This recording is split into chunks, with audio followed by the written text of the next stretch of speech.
stone? Yeah, what's in the stone? I wanted to see what's in the sky, yeah, for you and me. Freedom,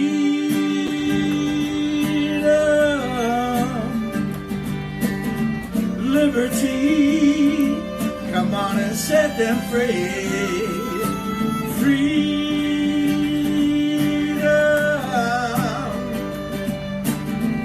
liberty, 'cause you and me can set them free.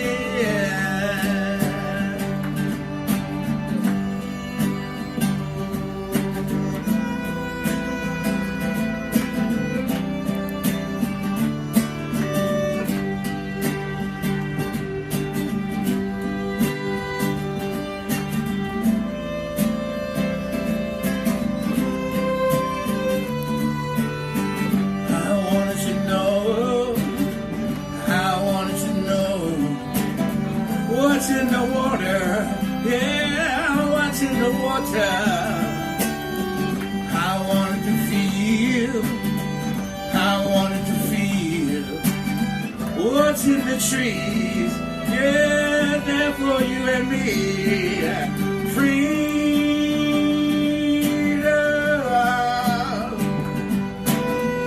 liberty, come on and set them free. Freedom,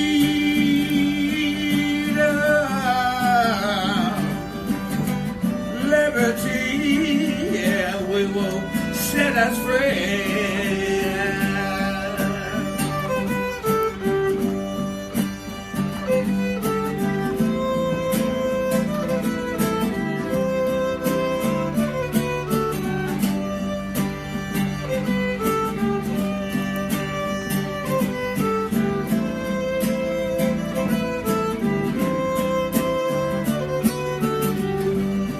Time ago, before the universe was created, before the planets and before the stars, a long time ago, eons, I placed myself inside the stone. I wanted to know the value of the breath of life. I wanted to know eons ago. Hi everyone. Good to see you all here. I trust we're coming in good. Carla, hi Carla. Well, I'm right here, okay? How we doing? We're doing all right? Good so far. Welcome, Tama'ake. Huna Tama'ake. Where am I, Carla? I'm in Mexico. I live in Mexico. If that's what you're asking. Well, it's a wonderful showing here, ladies and gentlemen, boys and girls, Hunas and Hunas, sweet, sweet dear ones, sweet, dearly beloveds. Amazing to see you. I have a special announcement. Nick Sylvester is not able to join us today. Some technical difficulties. No doubt it's interference from the deep state. And so, you know, he's quite popular, the truthers are. The truthers are quite popular when it comes to the deep state. So Nick sends his apologies. And so as an added bonus, or as a, let me just say, as a fix, if I could say that, yeah. And I know she's visiting here. I would like to invite Katie Rain to visit with us here, if we can do that. I would invite Tamara Care to send her the link if she could join us. What do you think, Katie? Will you do that for me? Join us. Come and join us. Yes. And of course, This is Una Flash TV, and for the debut today is, of course, some minor challenges. Some minor challenges. So I do hope that Katie can visit with us here, and we'll continue on. Now it's a kind of an open subject. Yeah, it's part of it is about the undoing, what I call the undoing, and the subject matter. But as we talk about the undoing, I'm sure it moves into all sorts of dimensions, right? And so hopefully Katie will respond here. And let me just say hello for the moment. Say hello to everybody. Welcome the Hunas here. Huna Kahatota from York. Was it Yorkshire in the UK, Huna? Huna Matatu, she's here. And Huna Mata'ai. A lot of Hunas in the house. Let me also welcome Jen Moon from Albuquerque, New Mexico. I love New Mexico. Also, Bass Boat Hero. Welcome, Bass Boat Hero. Thank you so much for the 5x5. Sounding good, sounding good. Liz Skywalker, welcome you. A new addition to the Dragon Masters course, of course. Liz is it Star Walker, yes.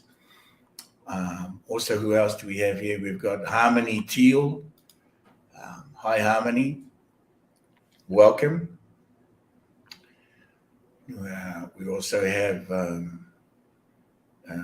Kimmy Martin. Hi, Kimmy. Himanakuya. Manakuya is in the house too, the fiery grandmother. Yes. Let's see. Dragon Healer's trying to wave, but the emoji's not working in StreamYard, so it's just a little box. Hey, Dragon Healer, that is Huna Hikahi. That is Hikahi. He is from the Order of Merlin. He's also a Huna. Welcome, brother. So what a wonderful visit from everybody. We're climbing in the numbers here. This is live and interactive, and sometimes a little bit squirmy. Sometimes we're squirming. Sometimes it's wriggling. All depends on how heated it gets, right? But of course, it's all in fun. Harmonious Being, welcome. Harima. What was that? That's Huna Harima. Huna Harima. Harmonious Being, Harima. Wonderful. Patrick, hello, Patrick. And aloha, Johanna from Quebec. You're from Quebec, but via Maui. Very good, very good. Give my blessings and my love to Maui, please. Thank you very much. So do we have a response from Katie? Will she come and visit today? I have not heard from her. Okay. I wonder. Let's just see here. Oh, it's Karima, not Harima. My bad. Karima. Yeah, Karima. That's with the R-I. Yeah. That's with the R-I. Hi, Van. Some wonderful visits from all over the world here. United States, the United Kingdom, Europe, and of course, Mexico. I'm here also. I think I might be half in the body and half out today. Sweet dear ones. Okay, so until we hear back from Katie, perhaps I will just kick this off with what I'd like to do is take this quick moment to share with you this video, if you will. I will share this video of what is the upcoming mission, which is known as the Undoing. And let me share this little commercial break with you, and we'll be right back. Okay.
Okay, I trust you caught enough of that.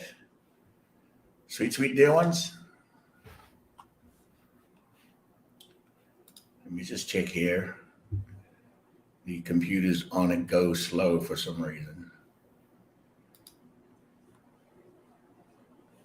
Okay.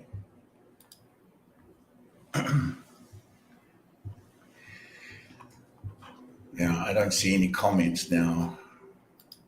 Okay, there you are. Yes, I trust you caught that. Enough of that.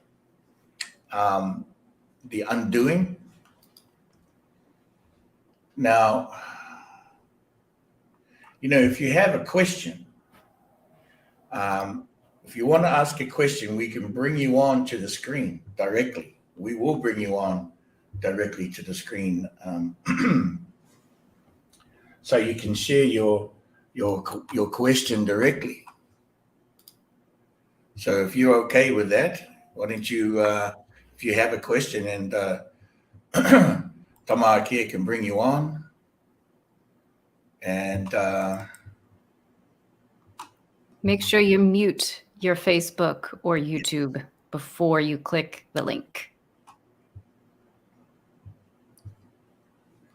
yes, mute your YouTube, do all the things. That way you can come across more clearly. And we will send you the link. We will post the link here. There it is right there. Tamaki has posted the link right there. If you want to ask a question, come right in. It's interactive, live and interactive, okay? So it's kind of a way that I've been doing things.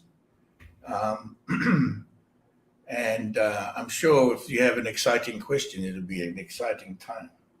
And this is an incredible topic, this subject about the cracking of the religious matrix, okay? I want to share that it's not about the religion itself, okay? It's not about the religion itself. It's about the threat, okay? It's about the threats that are placed using religion, using catalyst, using a poster child, using people and beings, and using pitting one against the other.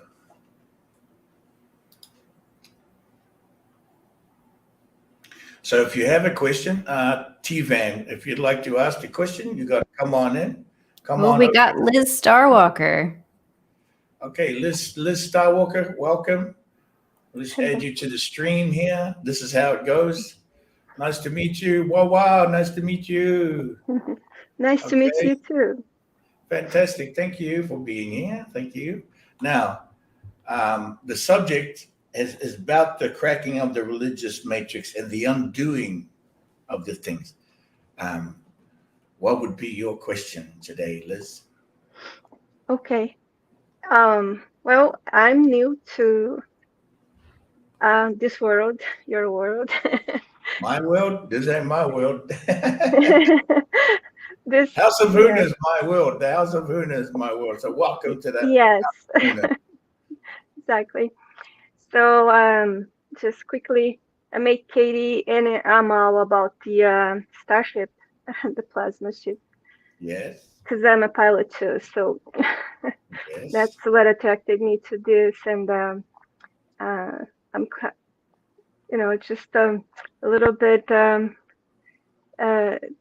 trying to understand all of it. I have been in this spiritual search for as long as I remember, and outside of that matrix, of the religious matrix, I know all the the words have the vibration of the words have a weight and all of that, so I understand all of this, and I guess I found where I belong now that I found you and the Hunas.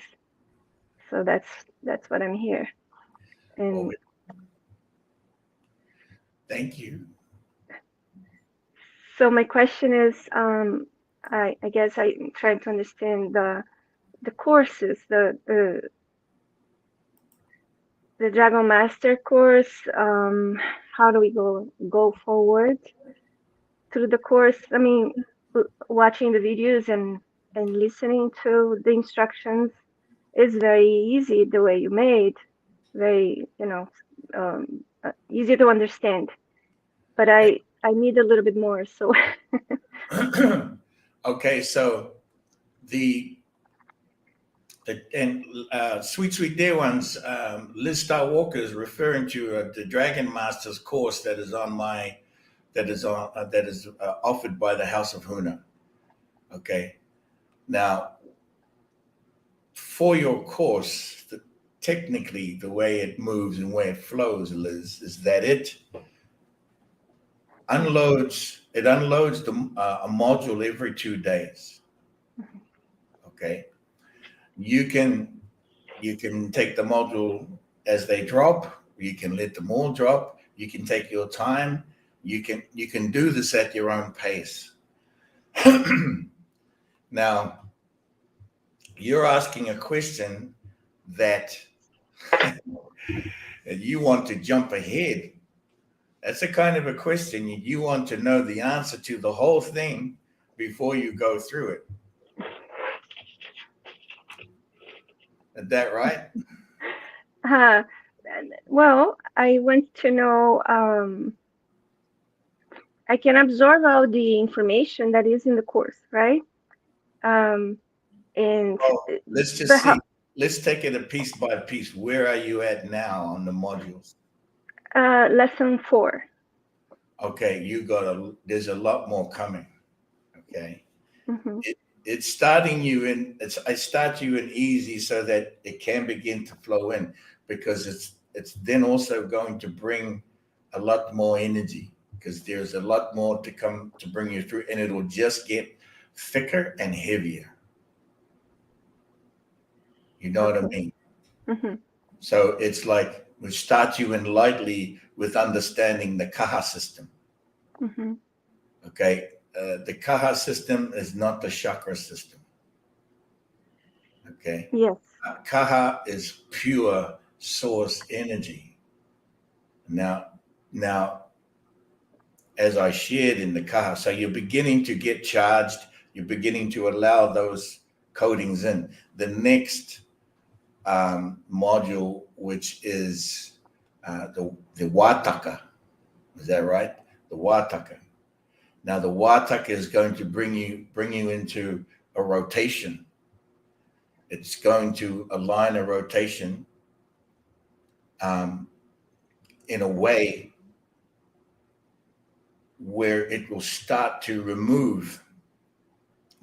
undo Mm-hmm. what has been placed on you since you've been here. And that even if you already know all this course is set up for those who do not know and for those that do know. It's set up for everybody, and doesn't matter the level of intelligence or the level of learning that has been. You know what I mean? Mm-hmm.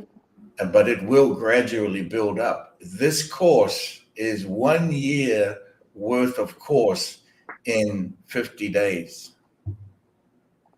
And you will feel a year's worth of energy when you come through this. So imagine taking a whole year's worth of energy on all kinds of dimensions in all realms and bringing it and squishing it all into 50 days. A full year of learning the unknown, and a full year of receiving and doing ceremony, and receiving information, and squishing all that down into 50 days. That's super heavy. Yes. Like even this course was regularly 1 year long, and the reason for it was because it took months for individuals to integrate it. Mm-hmm. It gets so powerful. It just keeps getting more powerful. So why have I done this? Why have I squished 1 years of information into 50 days? Well, because we're accelerating we're accelerating everyone. We're attempting to, and we're offering an acceleration. Mm-hmm. Some are asking the question because it is addressing certain questions. Mm-hmm. Okay, and so um, those questions from all kinds of people, not there are all sorts of people asking the questions. So Thank you. yeah, and so does that make that clear to you? I don't know. Yeah, so to integrate better, just do the repetition in memorize, the words, the diagrams. That makes it easier Yes, to remember. speak them. Mm-hmm. Speak them and um, integrate them and be with them. And because what's going to happen? Let me just jump you to the end of the Dragon Masters. What will happen is you're going to use these tools for perhaps you have a mission, perhaps you have a ceremony, perhaps you have a practice, and you can use them. And yes, they are very, very powerful. Mm-hmm. Okay. And Now you will use them. The ceremonies will be at the end of the course because they're in the white cutter. The white cutter block is where you will learn. You will learn the ceremonies. I see. Okay. Thank you so much. It's very Oh, nice talking to you. you're welcome. Thank you. Wonderful to meet you. I look forward to watching your progress through there. Yes. Thank you. Oh, where are you from, Liz? By the way, Oh yes. I'm in Bakersfield, California. but you're not from there. So where's the family? No. Originally, I'm from Brazil. Brazil. I see. Yes. Brazil. Okay. South Brazil. From the favela. No, not really.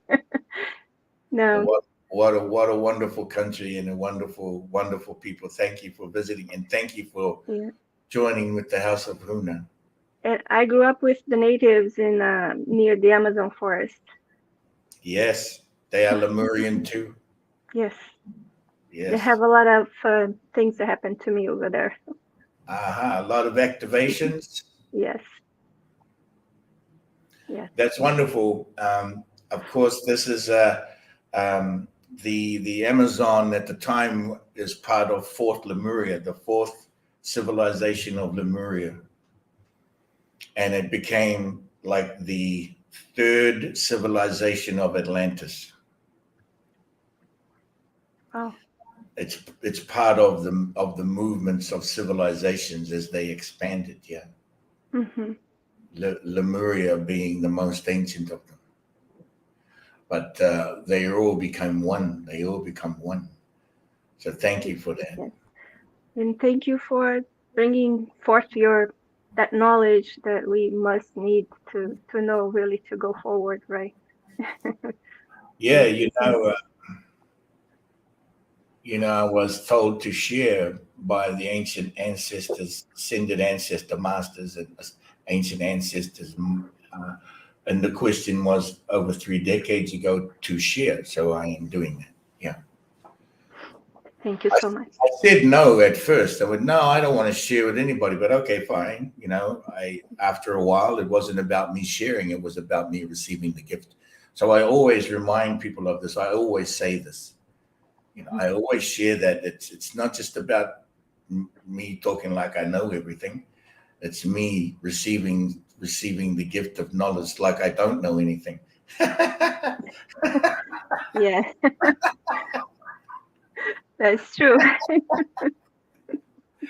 And I don't know anything. It just doesn't belong to me, But I can remember, and I do. So Appreciate that so much. you're welcome. Thank you. We'll see you again. Thank you. If there is another question, please come join us. Come on, how are we doing over there? We're good. I dropped the link in the Facebook comments, and then I went into the YouTube and I pinned the StreamYard link to the top. Oh, So it'll be a little blue background. If they tap on that, then they can see the link. They can tap the link. I see. That's a great idea. See, look at that. Yeah. Mm-hmm. I'd like to thank Una Tamake here for supporting and their technical prowess showing through. Anyone have a question? I see someone asked a question. You have to come on screen with us. Yes, that's why this show is called Live and Squirming. Live and Wriggling. We'll have to rename the title. I kind of want to. I'm live and wriggling. And hey, that means that I might be the one wriggling and squirming, not necessarily the guest. So, but let's see if anybody has a question. Why don't you come on in and let me just share a little bit more about. They're asking how to mute YouTube. Well, there's a volume. Yeah, there's two ways to do it, and I already posted the comment. If they're on the computer, they could tap the speaker and it'll mute it for them. But if they're on mobile app, there is no mute option. So they're going to have to pause the stream. Okay. Yeah. Yeah, pause the YouTube stream. Unless you want to look at yourself, but that's fine. So just a little, we touch a bit more on the squirming is right. Who said that? It's Karima. Karima, she says that. Squirming is right. And so exactly with the undoing and the cracking of the religious matrix, there's a whole lot of squirming going on. Let me say. It's just a whole lot of squirming. There's a whole lot of wriggling and trying to wriggle out of the net. Because things are being caught in the net. We're catching all the let's just say we're catching all of the energies that have been of the manipulation, the energies that have been causing the threat. These malevolent energies that have been put forth through the threat. They threatened you. Okay? They threaten you. That's what happens. And so you figured this out. We figured this out. Now they're squirming. Now it's wriggling around. And because it's doing this, I'm going to go over and chase them and hunt, and not just hunt them. I'm going over to chase them, and I'm going to hold them in the darkness and pull them into the light as we do these ceremonies. Okay, so the cracking of the religious matrix. Part of this, the tools that we disseminate, that the House of Huna brings forth, is an option for you to grab a hold of these. There's an option for you to receive these, learn these. Are tools that help you break out of the draconian matrix, dissolve that system, and make it solvent, and bring it to its not to its knees, but bring it to the light, and pull it back over into the light of undistorted light, first principles of the first light, first principles, fundamentals of the creation of life, the creation of life, which utilizes light. It utilizes shadow too, but that's just energy. Okay, they are both energy. So let's just get right to it. We're cracking the matrix means to break open the energies and go through the energies, and some of those energies are squirming, or wriggling, and some of those energies we crack them open to get inside of them. So when I talk about doing this, I'm actually going to the places to do this. I'm going to the locations to be right there with the DNA. So not only is the intention of cracking, but it is also that I will crack open as well. You understand? Okay, we have a wonderful another guest with a question, Dr. Susan Duvet. Susan Dubé. Let's just bring you on. Hi, Susan. Where did she go? Oh, you have to try clicking it again. There she is. Okay. Hi, Susan. Wonderful to meet you. Oh, I can barely hear you. Can you hear me? We can hear you fine. I can really hear you well. Okay, good. Thank you so much for doing this. It took me a minute to figure out how to get into the studio, but now I got it, and I think it's a wonderful setup. And I just want to say that I was introduced to you, Una, several weeks ago, and I was compelled to learn more. Just by listening to your voice, I knew that there were answers that perhaps you were voicing that I needed to hear. I have not taken your class. I have not activated myself with a, I guess you call it the flash, a Huna flash. The solar flash is actually lightning. Yes, but I have been studying Ishmael Perez's work, and I did watch your conversation with him. Yes.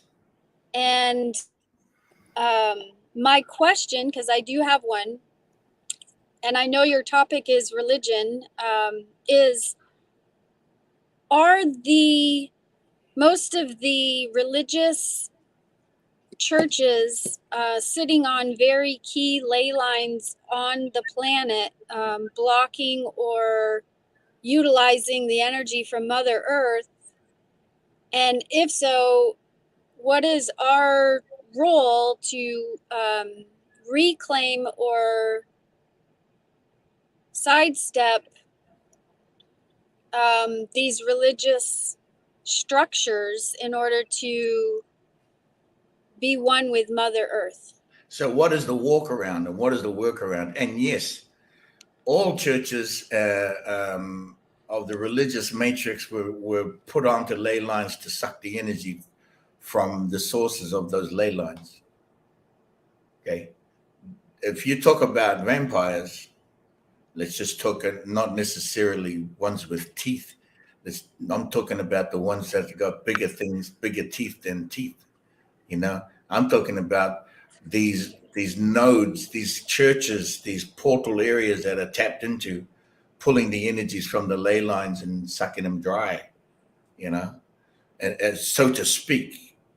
Yes, many places, and the benevolent churches and the benevolent sites, the sacred sites, were because some of the dark temples were placed on the ley lines. They were infecting the good churches. Let me just say, they were also, the plan was to also infect. I mean, what do you do when you're going in to take over a village? This is what you do. The first thing they used to do in the ancient times was poison the water, right? They would poison the water, and when they poisoned the water and everybody drank from the water, of course, everybody got infected or poisoned. Think about that. It's the same thing they did with the ley lines, right? So good people got infected. In other words, good churches got infected. Now we've been, and not just, of course, many of the light workers, many individuals, wonderful spiritual human beings, incredible light warriors have been going to the sacred sites, okay, and to the ley lines, through the ley lines in these temples and churches to remove the infection, or quite literally move the entire ley line, okay? So we've been moving the entire ley lines to take it offline. Yeah, take it offline. How do we do that? Well, we can get into this. That's another show, because that's concerning portals and stargates, because that's what I do, right? My main thing. But so you can either move an entire ley line or clear and purify the ley lines that are concerning you or of your mission. And so churches are infected, and you can pretty much start anywhere, Doc. I'm gonna call you Doc, okay? That's fine. You can start at any church. You go and you feel the energies there, and you can start inside the church by clearing the space, right? And so if you're going in there, yeah, and this, you will feel the energy. So there are places where, okay, it feels good. You have tools, you have modalities to work with. Then you'll be able to connect and feel and work your way through it, what works for you. If you need help, call on the House of Huna or any of the Hunas that are worldwide. We have Hunas that are in 30 countries. Okay, there's got to be someone close to you. They know how to do certain modalities, or you can work with other shamans. It's your pleasure, at your pleasure, and begin to assist you there. Okay. Now, the places to begin, if we are to clear ley lines and clear buildings and clear places, then you don't only need to start from the user's end, or you go to the source end as well, right? You want to go to the source. You want to go to the spring, right? You want to go to the place where this is, much more potent and gathered, and it's feeding the ley lines. Now, this is partly what I'm talking about when I'm talking about going to the Pergamon to do to work with the undoing and bring the truth of the story. You have to work through the truth of the story. You have to work through the DNA, and you have to work through the energies. And yes, of course, Jin, you have to use a discernment with everyone. But let me just tell you something. We know this lesson. This lesson was learned the last time Lemuria was here. I'm not talking about Atlantis. It's how Atlantis ended up becoming distorted. And we have learned this lesson on many, many systems and many worlds, and many star nations know this lesson. We learned from the ones who are bringing this to different planets and bringing it to different worlds. We already learned that. We're actually remembering. So the tools are coming in. The tools are here, and they're coming in to remember the tools, to start sharing the tools to clear those items, to clear the slate, right? Discernment. Well, okay, that is for you and that is for everyone. Discernment. So you can just go straight at it. Okay. And remind everybody and help people to remember that, look, this we already know. We've done it so many lifetimes, right?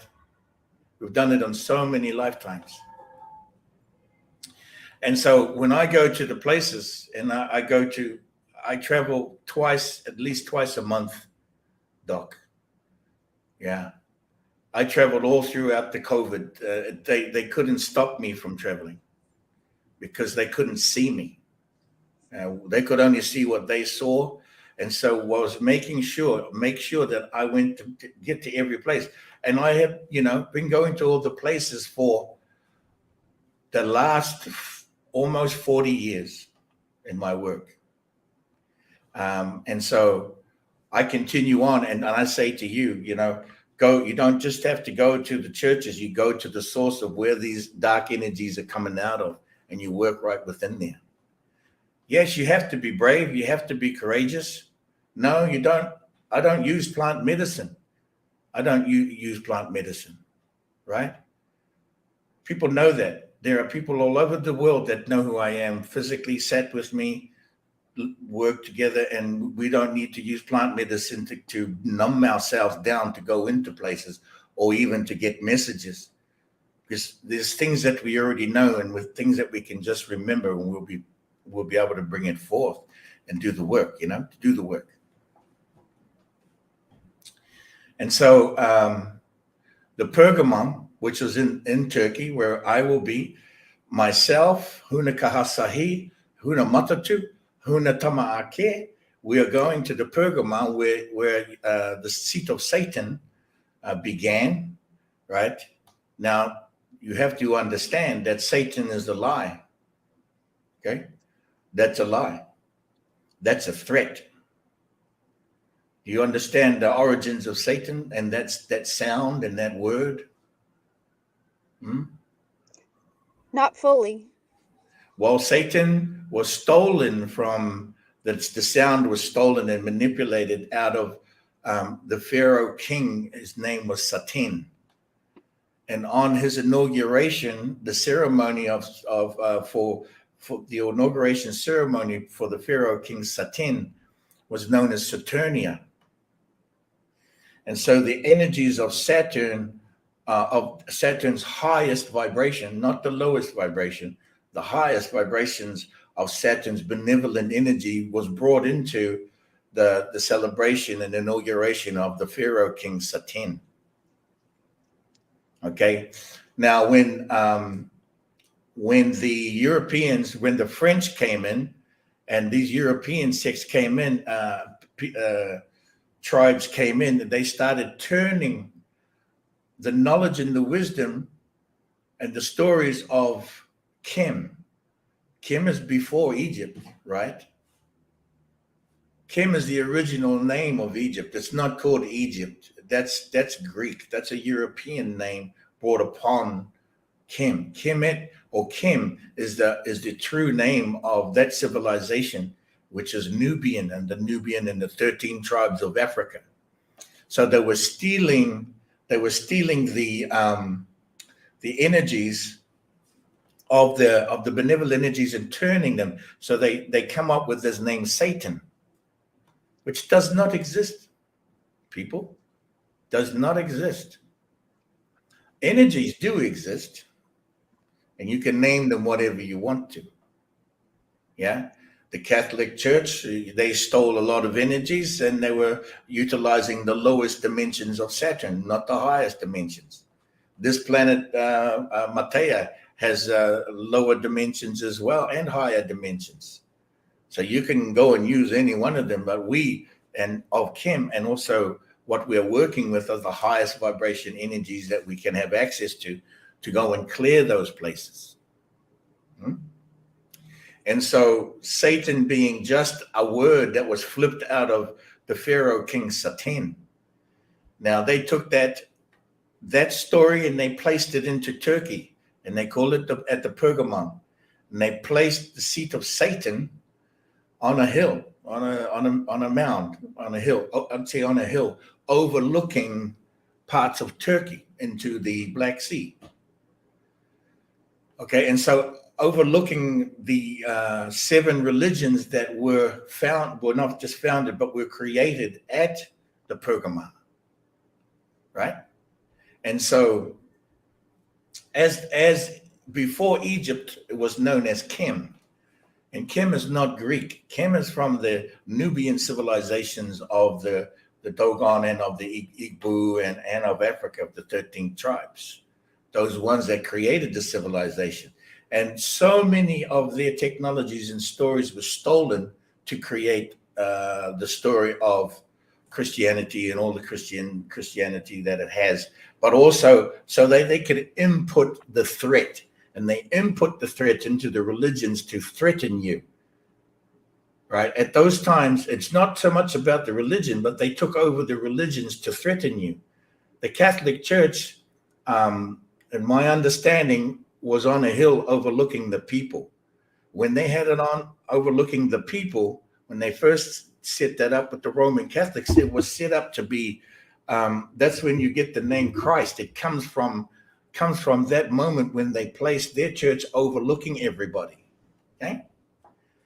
And these things are well documented. You can Google all of this. And I'm not telling you anything that is not available. It's all available. But you cannot Google so much of it. You cannot Google that is in the Kim. You have to be with the Kim masters, the Kemetic,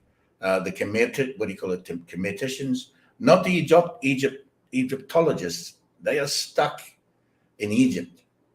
Okay, the Kemetologists are the ones that know before Egypt, which is when the original stories of, the civilizations before Europe, and how Europe stole so much from it and took it to there. So this all ended up in the Pergamon, and we will be at the Pergamon. We will be in Izmir at the end of the month. January 2nd, I will be with the Hunas. We will be on the ground, as we do. We do these things on the ground. We don't sit on a couch accusing people and talking to people and telling them this and telling them that. And we are going there to do the things. Yeah. Will you be broadcasting this for No, us to I'm not see? going to. I'm not going to broadcast that.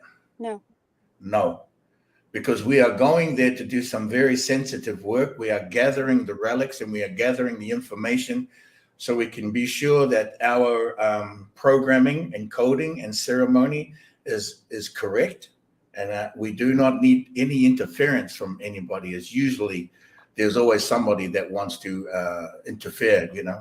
Like this particular troll that's on our channel right now. It's okay. I let the trolls come in because they can have their say if they want to, but they don't affect our conversation. And so when we are going to the relics, we are going to receive the tiny stones and parts of the foundations that are there. Okay, they are part of our lives. They are part of all civilizations of the 13 tribes, and you are not stealing anything, and you are not anything that doesn't belong to humanity.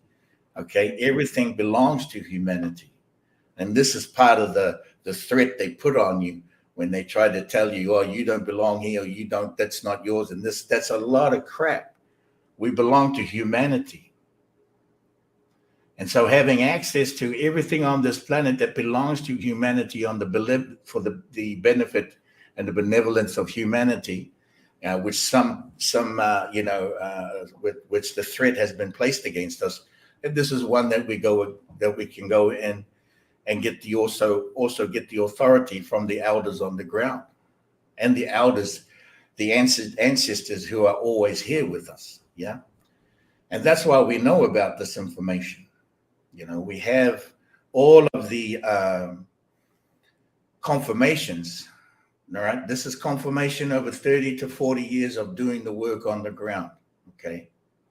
And that also means you expand your capacity. So when you go to places like this, you will expand your capacity. You will expand your voltaic system. If you've never experienced this and never done this work, then you would not even know what I'm talking about unless you do these things. And I invite, but we cannot also we cannot say to everybody come, but we are receiving the information and all the relics, and we are moving we're taking them with us to do the pulling of the nails from the hands and feet at Mont Saint Michel. That's why we're gathering the information, clearing the energies, and then we are moving to do the ceremonies for individuals on Mont Saint Michel, and then also at St. Michael's Mount. Okay, and people have agreed to come and be with us, and we have quite a large group of people, right? And so these things are very sensitive.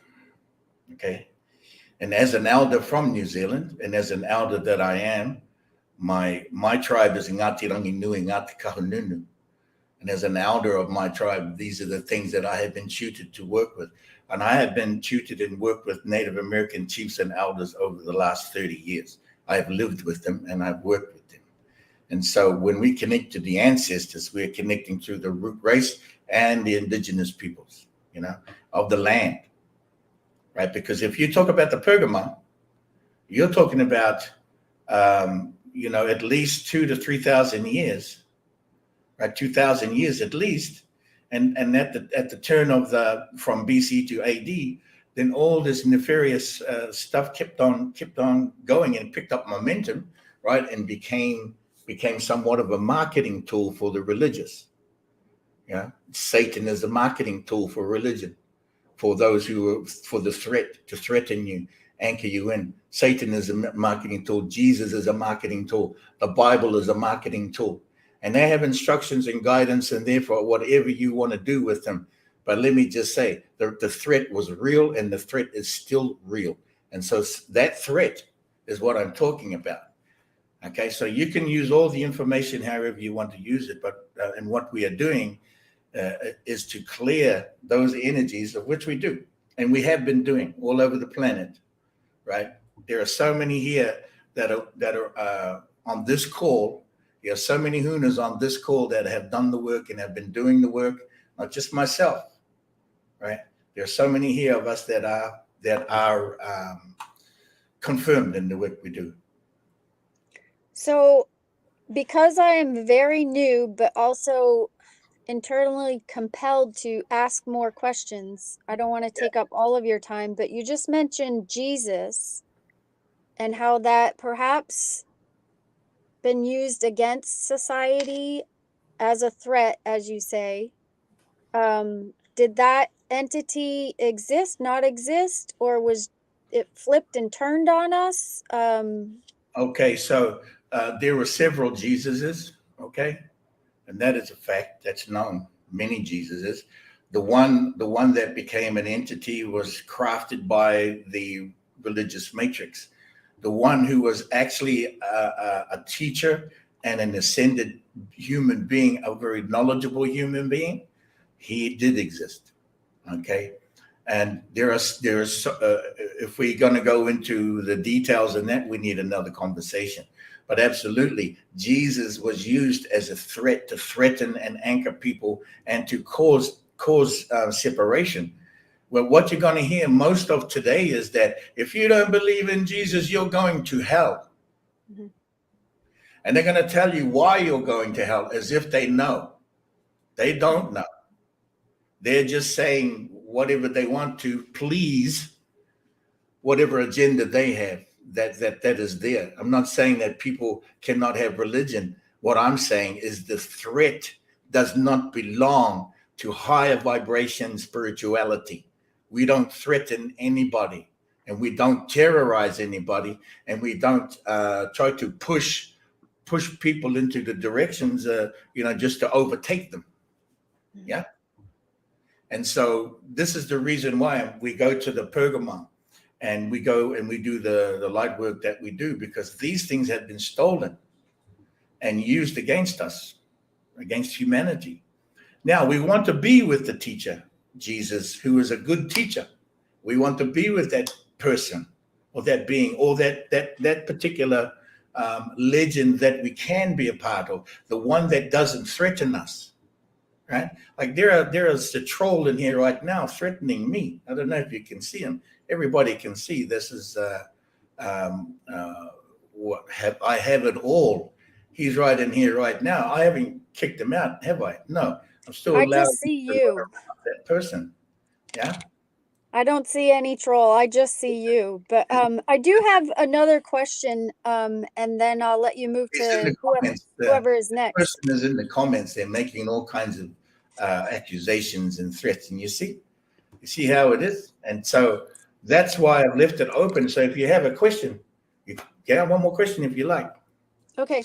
So you mentioned in your interview, I believe, and correct me if I'm wrong, that our bodies are Tesla towers and med beds. We don't need extra outside equipment or material to heal ourselves. And I'm a practitioner of holistic in chiropractic for 27 years and have helped lots of people, but now I'm kind of dropping the tools and looking elsewhere, working more with energy than I have ever been.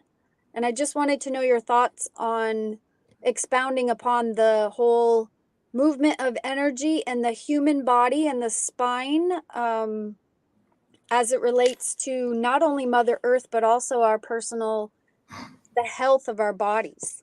Well, I'm a former rugby player, right? And I'm a former rugby coach. And I used to own the rugby club in Las Vegas years ago. And we used to play, of course, that area of athletic and sports. I played rugby against the younger guys in the top divisions 1 and 2 until I was in my late 40s to almost 50. Okay. And so I know how the back and I know how the body works. Right. And so when it's concerning the health and wellness, Yes, we need to have, a practice for health and wellness for the physical side. On the spiritual side, people used to say, people still think that the New Zealand All Blacks play rugby. Okay. We don't play rugby. Okay. We don't play rugby. We play multiple dimensions. We move in multiple dimensions. For 200 years, we have been defeating the top 5 developed countries in the world, a small country. You have Maori, which I am Maori, and you have Samoan and Tonga. We are Lemurian, and the Lemurians don't necessarily play rugby. We just have fun. On the spiritual level, that's what that sport is to us. And when we connect into this level, especially through the haka, because I also teach haka. We've all performed it very young age. We are trained from the age of 3 all the way to a later adult life. And it's always about a spiritual thing. So there are now a lot of countries have caught up and caught on to what we're doing. It took them 100 years. It took it took Ireland 103 years to beat us. Right? They recently only just won a game beating the All Blacks. Right? So what this means is spiritually connection. And we are connected to our dragon energies through our vertebrae. All humans have the vertebrae. All invertebrate beings, all the formless beings also have a vertebrae, one that you can't see. All right. And so if you think about this, the vertebrae as we don't say like dragons specifically, because there's another language for the dragon sound, and that is tani. Okay, when we speak tani, we are talking about powerful energies of the dragon, but we are speaking about the energy itself directly related to the land, the water, and the sky. Right? So the land, water, and the sky, and working with those energies is connecting to them on a much higher frequency, much higher level, which is not just as I was saying, the physical side, but the spiritual side. Right? And working with as a chiropractor, you're moving from activating, from just a healer to expansion, right? We have understanding that expansion offers the byproduct of healing. It's not necessarily concentrating on healing. You're concentrating on expanding that person and yourself. And when you're working with the body like you do, you are touching points. You're connecting on meridian points, very special marker points of the body. And perhaps you have a knowledge of acupuncture, or yes, and these things. And so you're connecting onto the stargates, internal stargates, internal portals. Okay. And so this is part of the spiritual side of it. When we do the haka, we are opening portals within inside of ourselves. We are opening stargates within ourselves, and then we are merging that all together as a team. And as you are moving from the physical movement of the bodies and tissue and bone, you do require have a connection to the spiritual side, or those dragon energies of a person. And so these things of what I'm sharing in the Dragon Masters course, and the things I have in the webinars and the journeys that we have taken to confirm all of these, the documentation we have, allow you to access these things more deeply, directly, by removing the draconian imprints from the draconian birth signs and the draconian zodiacs, and working directly with the Lemurian codes and the Lemurian ancestry, that's what we talk about before confusion. Yeah. So when you remove the distorted light, you will work with undistorted light. And as the more you do that, you move into a position where you come into peace with everything from the perspective of before confusion, at a moment where you're always working with the first principles of light, of breath, of the form, from the first principles of love, the first principles of the crystal stone, of stone, and the first principles of intention, which is fire, heat. If you see behind me, the codes that are behind me. Yes. Repeat after me. Ma. Ma. Ha. Ha. ka, ka, wa, wa, ta, ta, he, he, ta, ta, wa, wa, ka, ka, ha, ha, ma. ma. And now this is the Lemurian language, right? And these codes are taking you through the first principles, and will take you on a journey there and back again. And when we perform the haka is not a war cry. Anybody who tell you that is absolutely lost it and don't know what they're talking about, because this is the language of it, what it is. And the haka means means first breath. Ka means the first form. It's a first principle. We also have the word kaha, which means the first form, principle, and the first breath. Now, these first principles, which are the essences of what I just shared with you, what you just repeated, is a connection to higher vibrations, higher frequencies, magnetic energies, and intention. Okay, moving it. Right. I am Maori. I know all about the haka. I know all about the kaha. And not only that, we share these things, and now so many do. So many around the world know about this. You can get drunk and do the haka. You will be disrespecting those energies, like being stoned when you're trying to heal somebody, right? Mm-hmm. Being drunk when you're trying to heal somebody. You cannot do that. You cannot do these practices unless you know how to. If you do the haka or other things, you do not know how to do the haka, then you need to go and learn. Okay. Now, and so these expressions of the mahakawatahi, tawakahama, is Lemurian. Okay. This is the Lemurian language. One step deeper than the Maori. One step deeper. And as you connect to these things, maybe when you go home in your quiet time and you go to the nature, you can repeat these words, and you let me know how you're doing, connecting. Yeah. Yes, absolutely. Because I don't know why. I just know from my heart that I need to learn more. And Lemuria is definitely resonates with me for whatever reason. And how do I connect with other Huna, and where do I start? You know, after 27 years in practice in a physical building, I've let that go. And like I said, I feel compelled to learn what you're teaching. Where do I start? Well, the website is houseofhuna.earth. I recommend the Dragon Masters. That'll kick you right into gear. And then also recommend you take the seal, which is initiation alignment to all the other hunas and all the others that you will be a part of, and as the group community. Our community is worldwide. And is that the order? Is that the order of entry in order to help with like the work that you're doing in Turkey? Do you have to go through? You it certainly be sealed, because I don't allow anyone to come to the work that we're doing unless you're sealed or you've been harmonized into the field, right? Because that's about distorted light and undistorted light. Okay, that's a fact, right? And the way that I am settled with this is you go through the seal, and then also learning the tools and learning the ceremonies of what we do, learning aspects of what we do, so that when you do come with us, you have some information of what it is we do on location. Mm-hmm. Okay. Thank you. Right. So you're welcome. Thank you very much.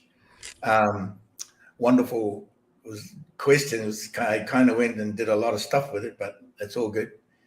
How are we all doing out there, gentlemen? You're welcome.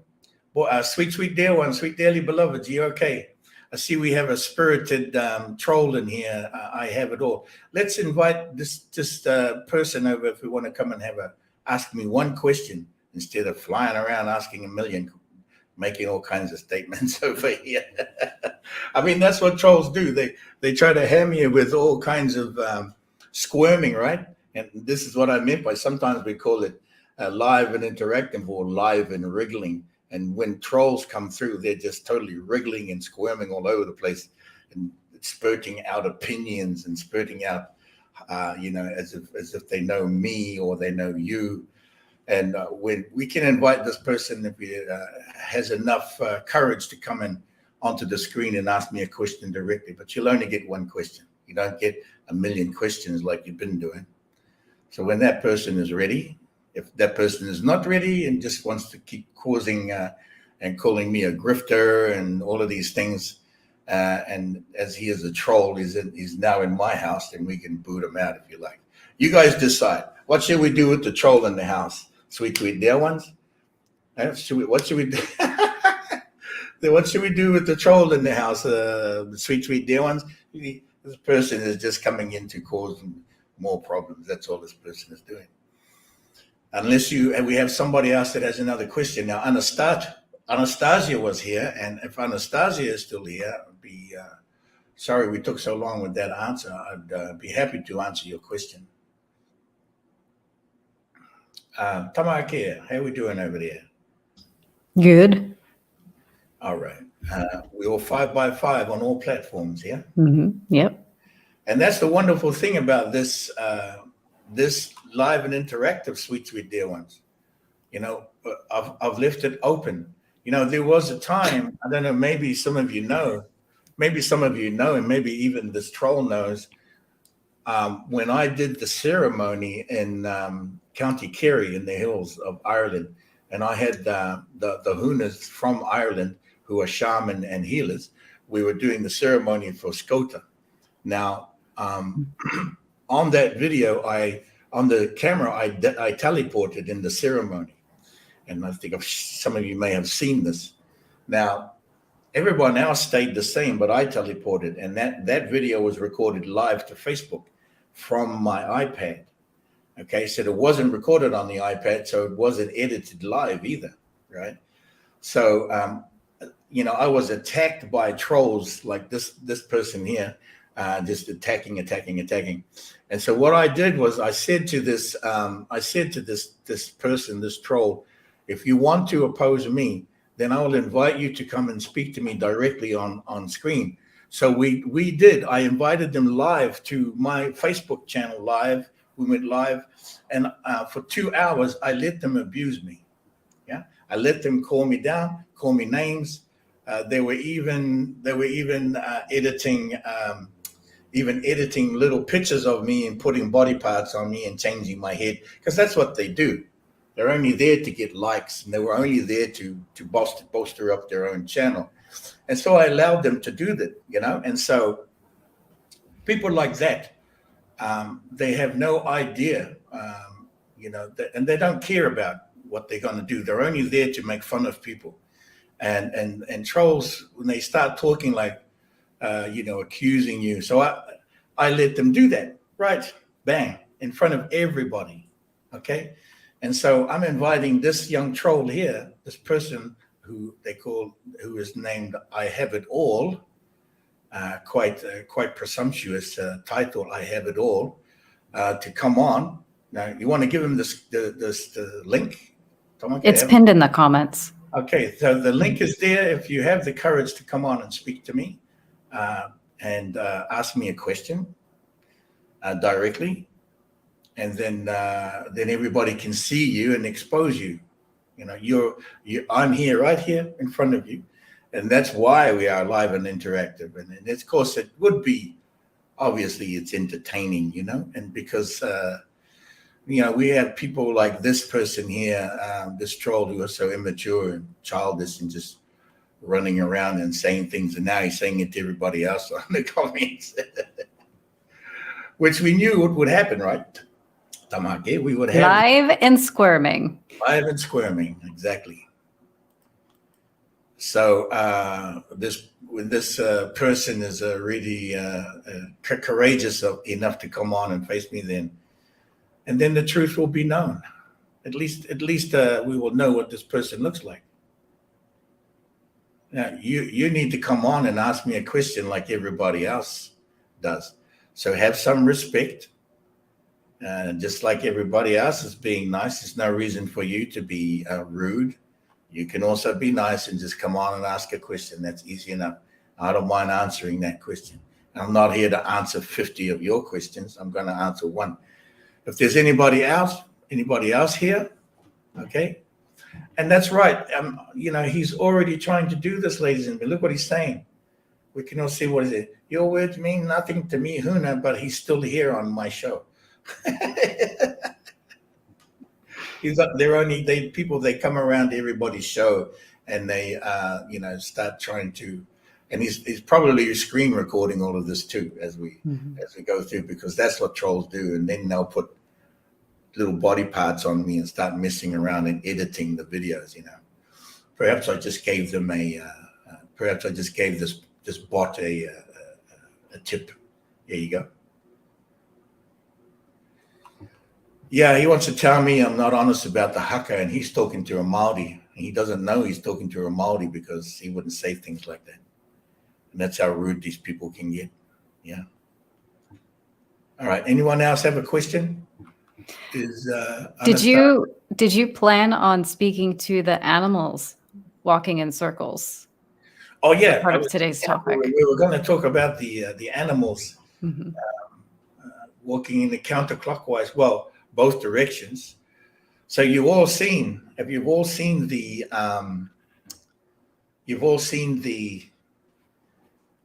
what was it, like 2-3 weeks ago, and maybe it's still happening now, the animals, especially the sheep, a lot of sheep and goats walking in counterclockwise. My understanding of that, the feeling that I got from that, is that they were reprogramming themselves, maybe. Okay, we have a guest here. Yeah, reprogramming themselves. Hi, Donna. Nice to meet you. Can you hear me? Hello. Yes. Can you hear me? Yes, I can. Thank you for visiting and asking your question. Thank you. So I've come from a Christian background who then went into meditation and New Age stuff for a while, and then went back to becoming a born-again Christian in evangelical church. Now, they speak of the Holy Spirit a lot, which I haven't heard much speaking of the Holy Spirit in this spiritual realm. In the evangelical church, the Holy Spirit, they say, can baptize you, which you then speak in tongues. Now, you guys speak about the light language a lot. And is that the same thing? I mean, it seems to be, to me, to be the same thing, but we get that ability by the baptism of the Holy Spirit. So can you speak about the Holy Spirit a little bit? Is that? Sure, I can. Absolutely. And I'll be happy to. And let me just start with the language first, okay? Okay. Now, let me just say something to you, okay? In my in light language, all right? Okay. Okay. Ke te hara mai nei te aroha te mana me te kaha me te imi te mātauranga te muhi o te manonga wha tuake nei. Whai riko. O te hiritanga o te tinana me te wairi me te hiningaro me te mātauranga a huna, ina. Un rā, inua, ina tau, ni marana.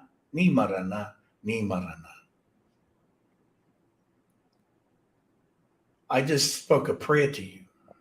Okay. Now, that is a very powerful prayer, powerful as you like, however you will feel when you sit down and meditate and listen to what I said, when you go back and listen to what I said in your mind and your heart. Mm-hmm. Now, when you're talking about speaking tongues, there are people that absolutely do not know what they're saying when they are speaking light language. Sometimes they might catch a bit of it, but sometimes if they're speaking the dragon energies, their jaw, the articulation of the jaw, right? The upper jaw and the lower jaw is a thing. It's an actual thing. called we call it the Ko'airunga and the Ko'airaro, which means there's a lower speaking jaw, which speaks to the lower energies of the lower realms, and an upper jaw, which speaks to the higher realms. Okay. Now, Okay. when you master the lower jaw, you continuously start speaking into the upper jaw, and so you begin to feel more into the energies and the knowing of what you are saying and being able to translate what you're able to say. Okay, what you are saying in the light language. For the most part, I can translate quite a large percentage of light language because I'm used to what it sounds like. I know what the action is doing, and I have this from memory and experience. To others, it would sound like speaking in tongues, sounding like a devil, because the person speaking may not have the articulation in the jaw to be able to pronounce or bring out the sounds. However they bring it out, they do and they don't. But it all depends on, if you bump into this person, what's going on and what's going on with you, But if you are somebody who's meditating, somebody who is a profound Christian of the Christ crystal light, not undistorted light, not distorted light, but undistorted light Christians, what I call undistorted light Christians, then you will be able to discern and just hold love for these people and connect into the sound and the vibration and have an understanding and a connection. It does take a practice, because it can be scary, I suppose, for people who have never been exposed or never been connected into things like this. And of course, when they are of the occults and the rituals, well, let me not say occult, because everything is an occult, all right? Even religion, it's an occult. Even a rugby team, even a soccer team, even a knitting class, right? Even sewing group, even a cooking group is an occult.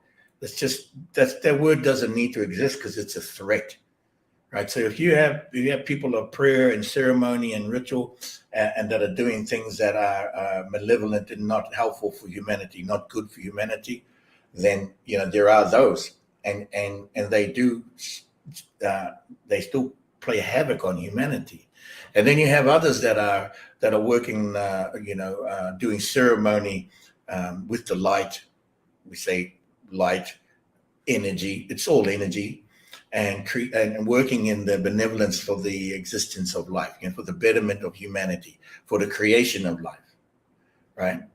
And so you have these sounds, and they can sound similar in a way. If you're not used to hearing them, they can sound similar. So if you've had an experience with some Satanists, then what they sound like, and somebody who's speaking light language, just walking down the road, or someone who's having an experience, and you're going to say, well, that person's, or Mister, you've got to have some practice at this, right?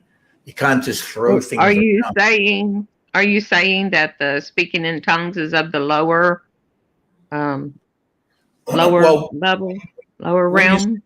When you say speaking in tongues, that's also a threat, because what it actually does is it blocks you from actually going deeper and understanding things. That's just a block. As soon as someone says, speaking in tongues, you're going to walk away. You don't want anything to do with that, right? Well, for us, it was just praying in a language you didn't understand, but you were praying for somebody. It was like the Holy Spirit was praying through you for somebody, and you really didn't know what you were praying, but it was like the Holy Spirit was the one that was praying. And so people were, back in the day, people saw that as being, they don't want anything to do with anyone speaking tongues. So right. So some do, some don't. So what do? You don't use that term. That's a term that doesn't need to be spoken. It's one of those blockages that don't need. It's not speaking in tongues. The person's having a very high level spiritual vibration, light language. We speak light language. The spirit is light, even in the formless. Okay. Even in the formless, the spirit has energy, right? Especially, and you can connect to the pure way, however you feel, you're speaking to directly through spirit, because you are spirit. Okay. You have to accept that you are spirit. You have to everybody needs to start accepting that they are at the higher vibrations and perhaps acting like it too, And somebody said earlier, we just hold the light and send light and love to the troll that was here, right? And so they just sent light, and then once they sent light, he left. That was the funny thing. As soon as they sent light and love to that troll, he decided he couldn't stay and need to go. Or if it was a bot, whatever it was, person behind it. There's a person behind that. And so the speaking of tongues is, there are some of these things that need to go away now. They don't need to exist. Like, that's one of the phrases. Okay. It causes people separation. It causes people to go into separation, Okay. That's part of what I'm doing when I'm going to Turkey, is to clear the threat. It's not the religion itself. The religion has been taken over by the threat, and the threat has used religion to anchor their own agendas in. Yeah, if you think about why they created the seat of Satan in Pergamum, overlooking the 7 religions of the world, then of course it was about them putting their own agenda into the religions, and creating another matrix for it, one that they could control. Right? Who are they? So, the nefarious ones. So, the Holy Spirit. Now I've heard people say that the Holy Spirit is the breath of life. But is the Holy Spirit more than that? I mean, yeah, I feel like it is. Like someone is just saying right now, if it's not God saying and giving you the translation, and you can't translate the speaking in tongues, then it's not true.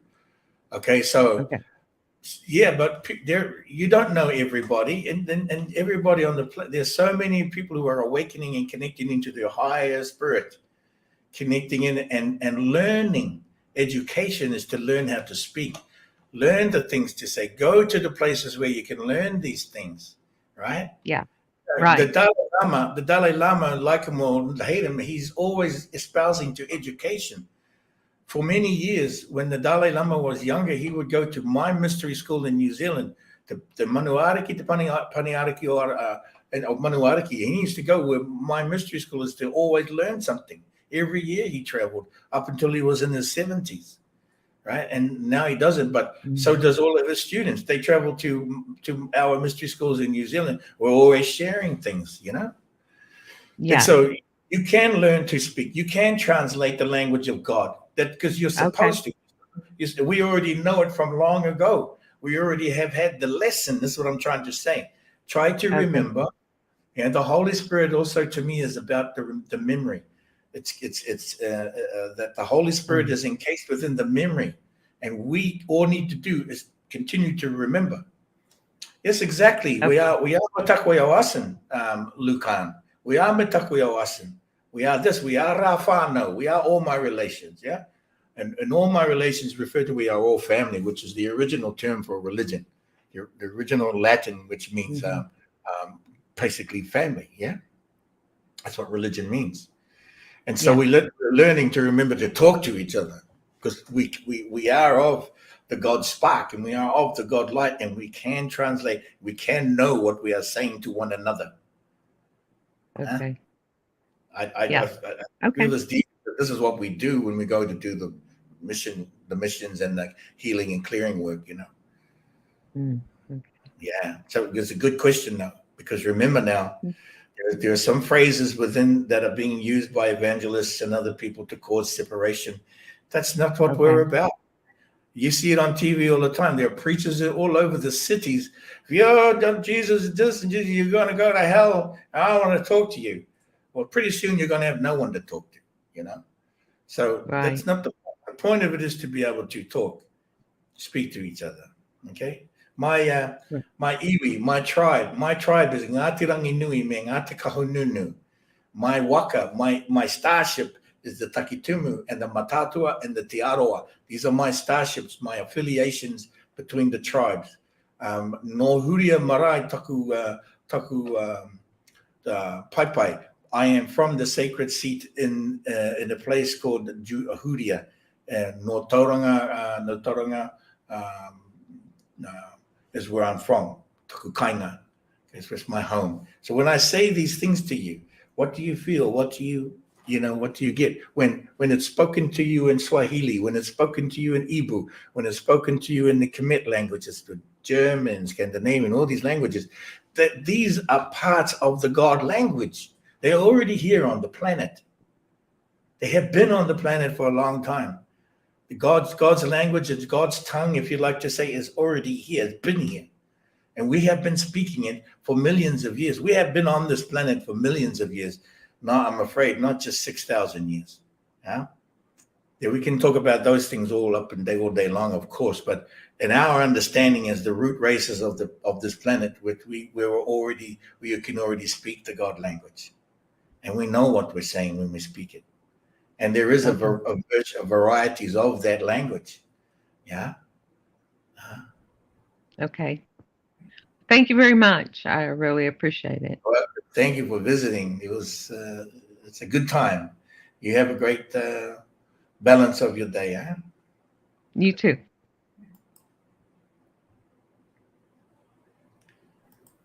Waka waka. Huh? Waka waka. Waka waka. Oh, there you go. There's Stacy, you got a question. Why don't you come on and ask the question there, Kotiro? Ke tahara mai nei, e mihi nei kia koe Kotiro, Stacy. Wawa nui.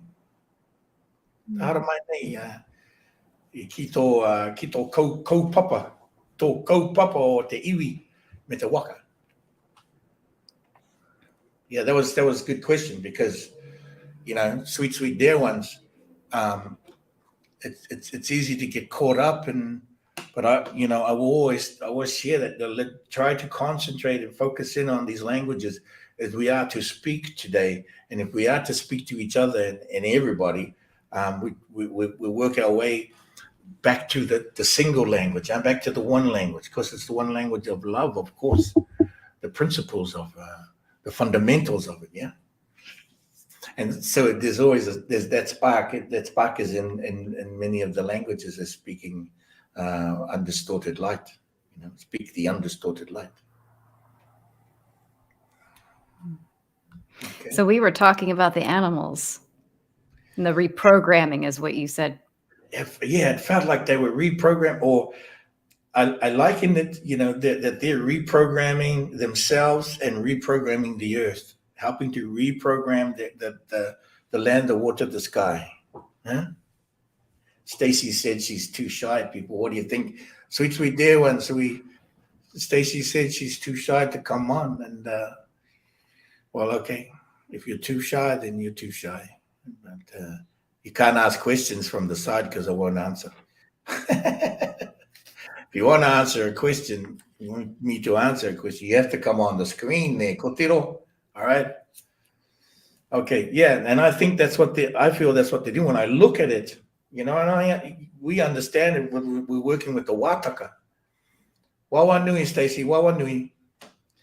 And we are working with the Wataka. We are, it's an operating system. They are connecting into the operating system of Lemuria. That's what I feel like is happening. They're removing the distortion in the field from the draconian system and returning to the right rotation of the planet, which is counterclockwise in a rotation of the system, the universal systems, so that they can realign. And that's what I feel like is happening. Animals do this resetting all the time. I think, they go into the dark. And then they come, they'll get hurt. They go into the dark and they come back out. They're all brand new again, but they're always resetting. So do you think the fish in Berlin were going in the round and that's why that really cracked? Wow. Wow. They're saying that it was the temperature. Well, that's energy, right? So, building up energy has temperature to it. I mean, whatever, but it's really cold in Germany right now, Berlin. So why would the fish? Here's one. Why would the fish be beaching themselves? Why does the whale beach themselves? And they do beach themselves. Yeah. So why did the fish beach themselves? They broke out of the water. They came upon the shore, let me say. However you look at it, they came upon the shore. Sweet dear ones, do you know about this, what she's talking about? Tamaki is talking about what was happening with the animals, especially sheep and goats and cattle, that were walking in a circle, spinning in a circle. And we were talking about the reprogramming and resetting their consciousness. And what happened when Berlin, when the fish in the aquarium exploded? And could it be that the fish were wanting to beach themselves so they can give you a message, give us a message? Why do the whales beach themselves? So they can give us a message. Why do the dolphins beach themselves? So they can give us a message. There's a message there. What is the message? They're returning to the right relationships, of course. Could it be that the cattle and the sheep and the goats and that are farming? The farming who are being mass produced and being slaughtered to have food for the planet, food for those that do have partake in the in meat, and those are carnivore and those who are not herbivore, right? Could it be that is the message going out there? We're no longer going to be farm implements, farm animal produce. Could it be that they're saying it's okay? We love you anyway. Could it be that they're saying we love you anyway? We have come here to support humanity, and we are upgrading and we are connecting even deeper. We are connecting to you even deeper. When you look at that spiral, that's so deep. And when I think about the special fish beaching themselves and the vessel of mother cracking open, there's a clearing going on, right? That was a Waikato protocol, right? And in Berlin. And it's right next to where the Pergamon is currently living. It's right across the water. Sweet dear ones, you don't know what the Waikato is. It's a very powerful clearing purification ceremony. Utilizes the vessel of mother, which we refer to at times, which is the glass, which is the land, the water, the sky that creates glass, that creates the vessel of mother, representing the vessel of mother. This ceremony is called the Waikato. The fact that the fish and the aquarium, which was made of the vessel of mother, exploded, that's part of something that takes place when we are doing the Waikato ceremony. And not only that, as Tamahaki has said, that aquarium was right next door to the Pergamon in Berlin. Well, the second Pergamon, that's where they relocated it, right?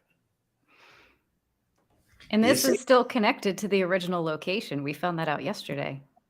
And of course, yeah, and in your mapping, we're looking, okay, it's right there. We are going to be at the Pergamon in Turkey. Those are the special fish, what we refer to as the uru. And the protocol that was done is known as the Waikato, where the fish blew open the tank, where the vessel's mother was there to clear and help purify. That was amazing. And so the ceremony was done in the water, and the water is going all the way through Berlin and all the way through the waterways and all the way through Germany and all the way back to Tanimaro, New Zealand, the land of the long white dragon, and all over the world. Okay? Our ceremonies are merging. That's what that's saying to me. Our ceremonies are merging and converging.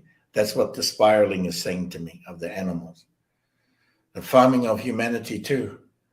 Well, that is what's happening, Susan, Doc. That is what's been happening, and this recognition of what's being brought across by the animals and the ceremonies that the animals are doing, right, are also part of the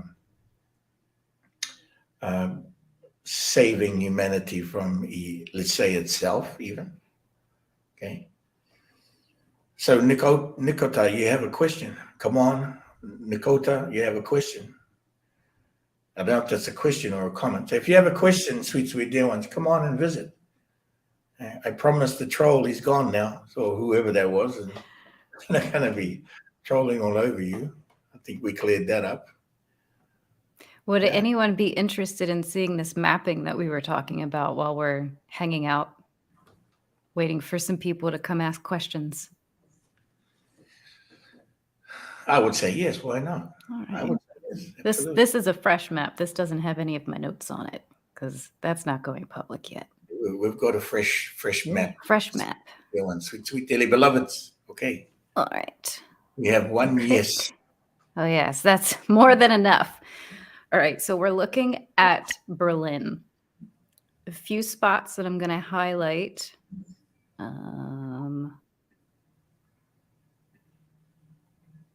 That is where the Pergamon is currently housed. That is one of the 60 tallest towers on the planet. So anybody that knows anything about Tesla towers and all of that technology that's going on, there's some pretty tall towers across the planet. And that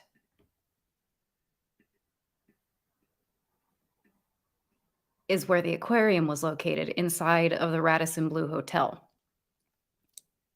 And it exploded looking in this direction. So remember, the Pergamon is currently living here. And the mother's vessel exploded over here, out those doors in that direction. So if we drop a line, kind of like that, I'm going to extend it. I'm sure this is just coincidence, though. I'm sure this is just coincidence. Now we're going to go over to the original location. I'm just going to put that right there. And we're going to zoom out just a little bit. Just a little bit. Just a little bit. I think the angle was wrong. Hold on.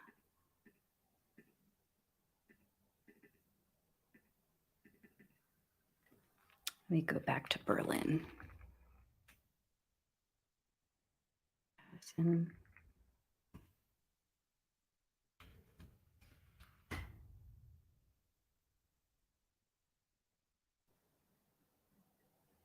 Oh, the line disappeared. Or it did something very strange. All right, so we'll just follow. Try this again. I'll do. Make sure that doesn't do anything crazy. All right. So it's going down here.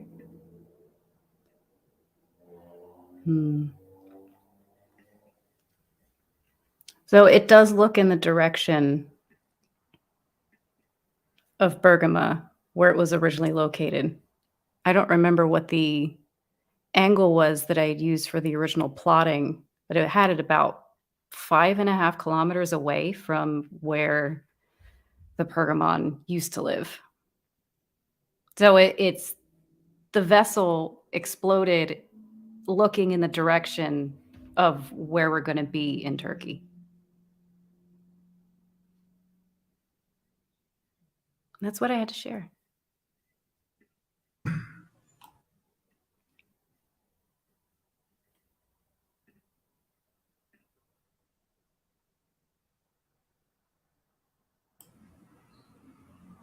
Thank you, Una.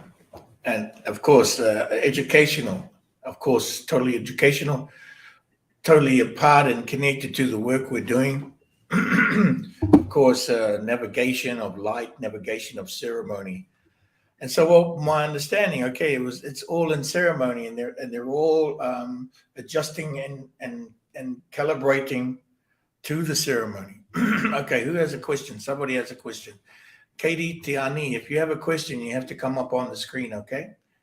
The link is in there somewhere. Maybe we can make a fresh link. If you have a question, and what time is it now? It's 3:15. We're not doing too bad. A couple of hours or less, 2 hours maybe. We can handle some more, can't we, Tamaki? I reckon we can handle another hour, 45, another 45. We can go to 16. An hour will take us 16. That gives us a whole lot of fours. There we go. Okay, so I got the angle right, I think. Yeah. Yes, Nikota. Did I say that? Nikota. It is amazing. I have to tell you guys, it's amazing work we do, and anybody like us, kind of work that we do. And, we go heavy on location. We guarantee that we guarantee what we're asking for, what we're speaking to, and what we're praying to, and even try to guarantee that the prayers around the world are being heard, and that we are doing the work to support everyone's prayers, right? I'm not saying that we're the only ones. I'm just saying that's what we do, and it is amazing, right? It's fantastic. Katie, if you have a question, come up on the screen. Go ahead. There's the link right there, and then you'll get an answer. There's not going to be any answers to your question if you don't come on screen. Come That hang is- out. That is the stipulation. If you're going to ask a question, that's why it is live and interactive, maybe even squirming. You have to come onto the screen and show yourself. All right. So just have that in mind. If you're going to ask a question, I'm going to invite you on. And so, yeah, and so these are the ceremonies that are taking place. Okay. What else do we have here? So let me just touch on again. Let me just share again with you the video of what it is we're about to do at the end of the month, so you can get some info on that. Let me play that back. So we'll have to go off screen. I don't know why it's not cutting our video out.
Okay.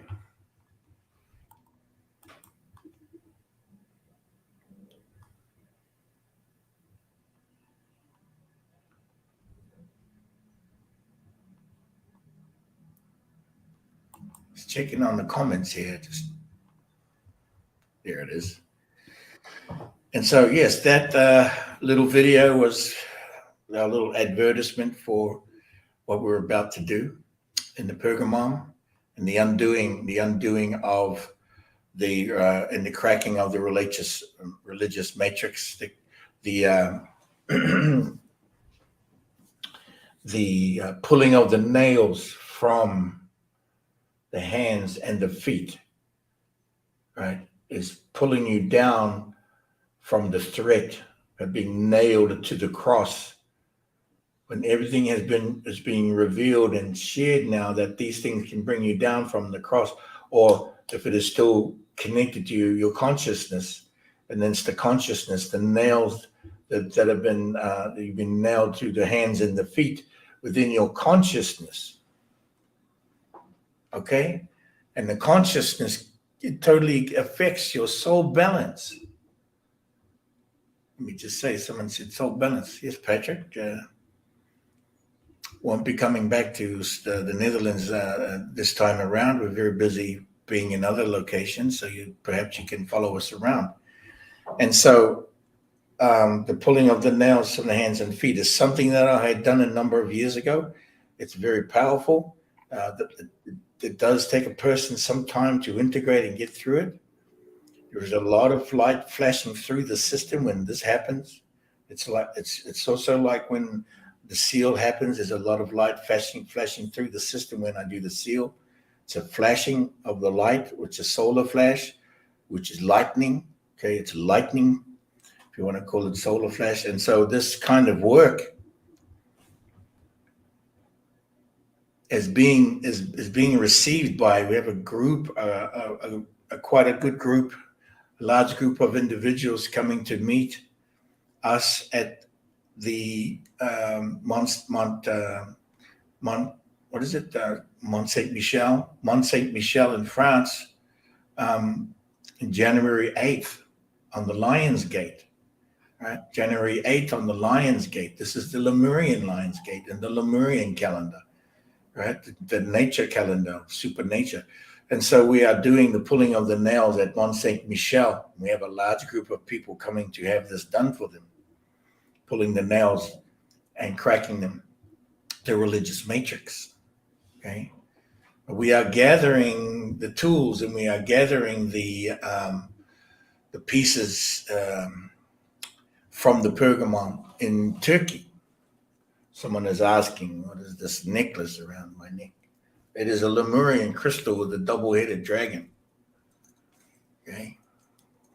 Jamie's asking, let me just take this and show you directly so you can see.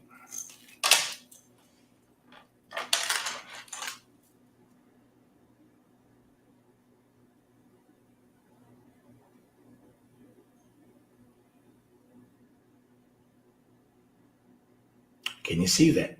Mm-hmm. Now can you see it? Mm-hmm.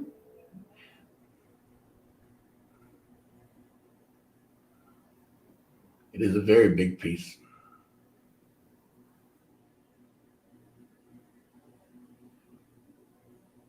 You see the double-headed dragons. Mm.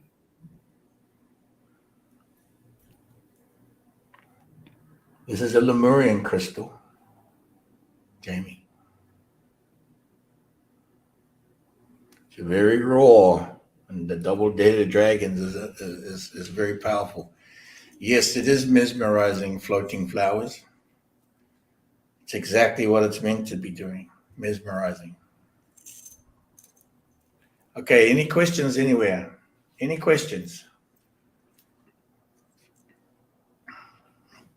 Oh, the troll is back. Look at that. Trolls can't seem to keep away once they get a liking to me.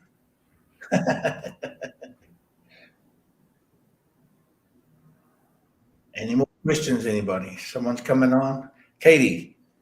You did it, Katie. You made my name. Just Let's get her added on the screen. There she is. All right. Oh. Try it again. I won't touch it. Oh, we both hit it? Yeah. You know, I've got to leave you to that job because you do that. Hello, can you hear me? Yes. Kia ora, Katie. Kia ora. E te pehe koe. Can you hear me? Kia ora. I'm in Kapiti. No he koe, Kapiti. Okay, you're in. Kapiti. I'm from Tauranga. There's a Can you hear me? I've watched you throughout the world, Huna, with Mark Atwood and all of your wonderful dragon in Norway. Amazing. Oh, I see. Fantastic. You've been following along. First, I think I've seen your name pop up. So thank you for visiting. Let me just see. Yeah. Yes. Are you in New Zealand, Huna? No, I live in the Yucatan Peninsula in Mexico. Oh. I live in PDC, Playa del Carmen. Oh, somebody is from Otomotai College. Kia ora, Lockie. My brother went to Otomotai College, and my grandfather lived at 90 Otomotai Street in Tauranga in Brookfield. And I grew up there parts of the year. So kia ora. Sorry, Katie, do you have a question? I've got some sort of echo here, and So you just mute your YouTube. Go to your YouTube and just mute the volume. got it. Okay? Oh.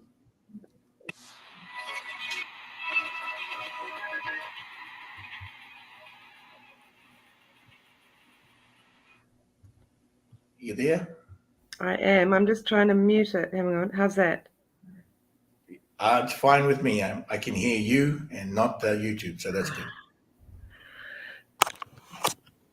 We've got more people that come on. There's some more people that have come to visit. So So thank you for coming in to visit Katie for the question. What question do you have? Oh, I missed the beginning of the live, so my question only is, what can I do to help the ascension? How can I connect to my own huna? Well, we have a process which is called the Source Element Ascension Light Ceremony, known as the SEAL. It's an acronym for SEAL. It's the opposite of SEAL. It's actually a flashing of the system. So the light, that's why they call me Huna Flash. That's what I'm known for with that ceremony, flashing your system all the way through, pushing up what doesn't serve you and clearing that from you. I do that. And then from that ceremony, you receive the Huna, which is the nameless one. Okay. Everybody knows the cost. You can go right to my website to learn the cost. And thousands have been sealed for the past 30 years, Katie. I've sealed thousands of people. And so it's not a matter of the cost, it's a matter of what you want to do. Okay. And the cost has been incredible. The cost has been incredible along the way. We've lost so many people in sacrificing their own lives and suicides and breaking down and falling apart and being attacked and all these kinds of things. Yeah. In the last few years, yes. It all needs to stop telling me what to do. Have it all is back in the field again, people, and interfering with the vibrations as usual. And so that's what I'm talking about, is when we are with the light and through the seal, we are also accepting what is in the field, when we become sealed. It's not a matter of protection, although that has its wonderful advantages to the seal. Right. Beautiful. And then of course you receive the Huna. You receive your Huna initiation. Right? And the Huna is not a name. The Huna is an essence and the light expression of light. It's about the light in action and how light moves. There are a lot of Hunas on this channel. Of course, all the Hunas that are there have been sealed. There wouldn't be Hunas otherwise. I understand. Yep. And so you're in Kapiti. I'm in Kapiti. I'm also of Ngāti Tahinga Tainui, but I haven't really connected with it because I grew up with my mother. Mm-hmm. That's Tahinga is your hapu. Tainui. Yes, Tainui. Okay. And you haven't been so active? I grew up with my mother, and the Maori descent is on my father's side, so I was never introduced to it. I never had much opportunity, sadly. There's still an opportunity. There is. There's always an opportunity to gather with them. Yeah. Yeah. Of course, there's some bravery. There's some courage, There's some challenges. And then it all comes down if you want to, Do you want to? I do. At the right time, I absolutely do. Yeah, this is good news. I'm called to learn waiatas and to sing. I love to sing. So I really want to connect. Yeah. We need more and more to sing the waiatas. We need more and more to flash the system of light through the planet. And this certainly done by the singing, the waiata. Yes. Yeah. Yeah. Yeah. I love singing to the sea and the ocean. I always try and speak and connect to the land where I am, Kapiti Island, the ocean. The water of the dawning. Waiata. The water of dawn, which means the breath is sacred. Because the breath is water. So this is the water of dawn, of the dawning. Waiata. Ata meaning slow rising or certainly awakening and dawning, and the dawn. Y in its verb is water. Okay, water of the dawn, which is sacred breath. So the breath, constantly working with the first principles of breath, Yes. which means you're constantly being sacred, working, and the challenge to be sacred within the things you say and the things you do for people.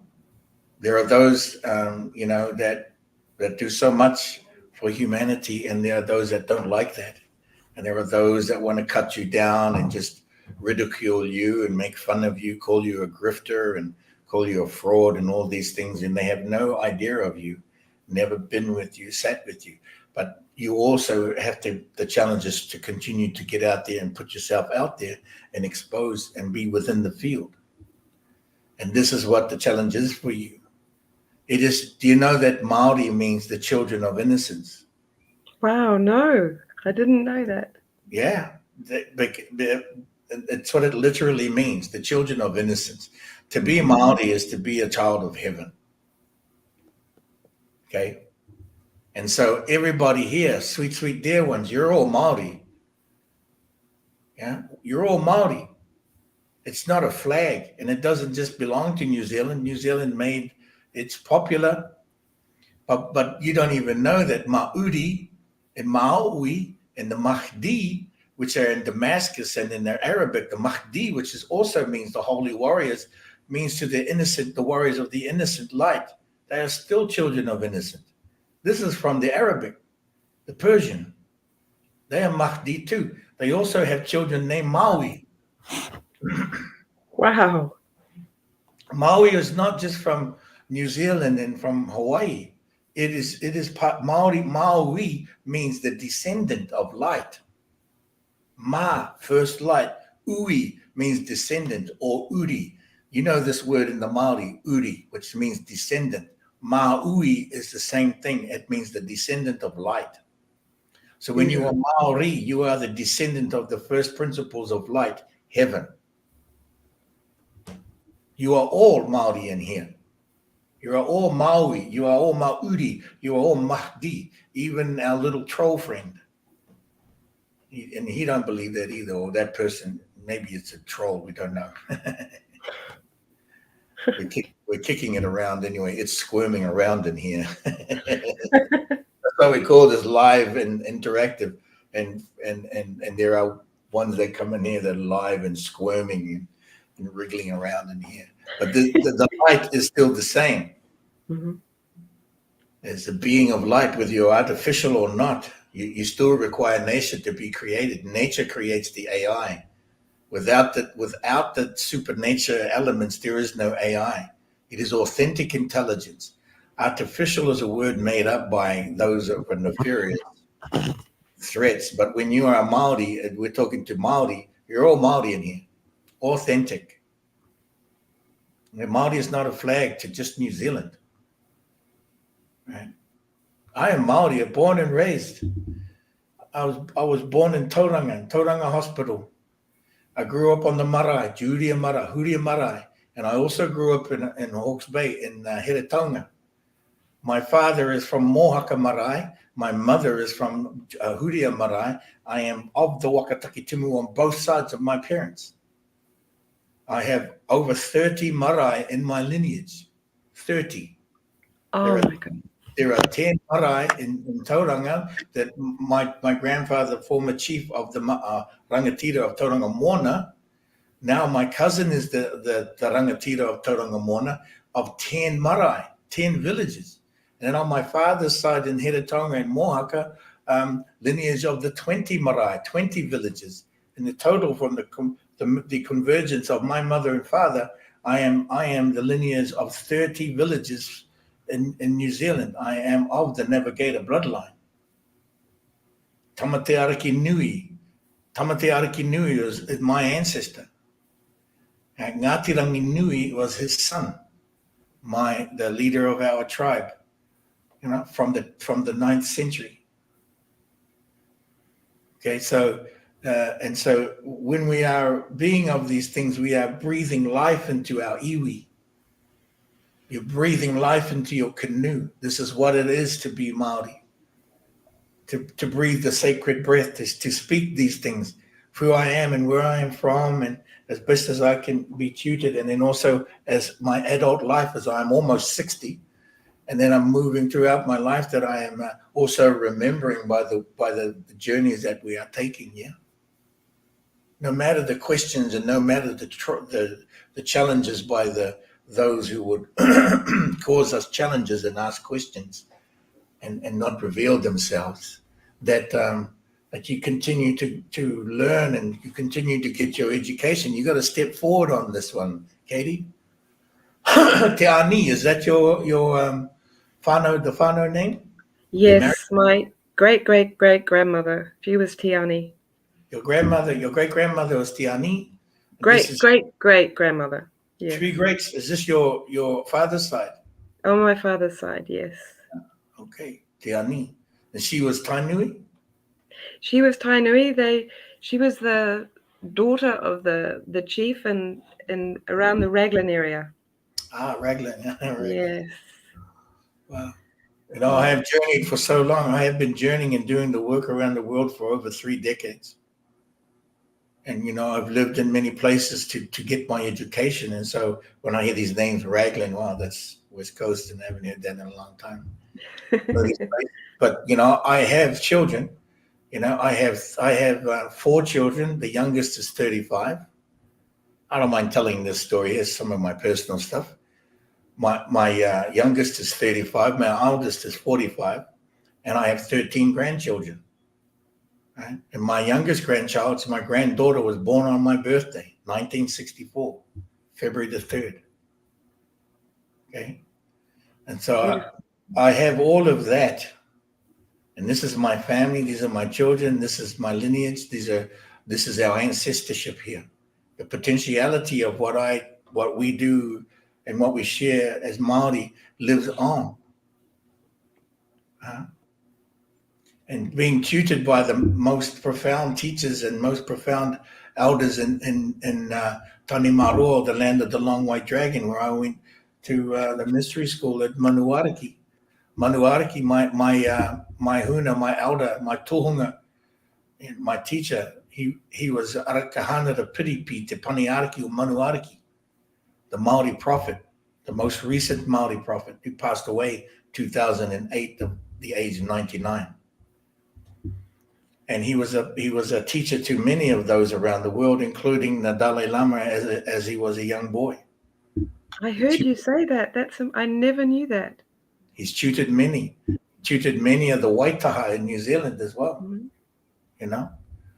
So anyway, there's another question coming in from somebody. I know Sophie was here. Sophie, please come back, and you do. But thank you.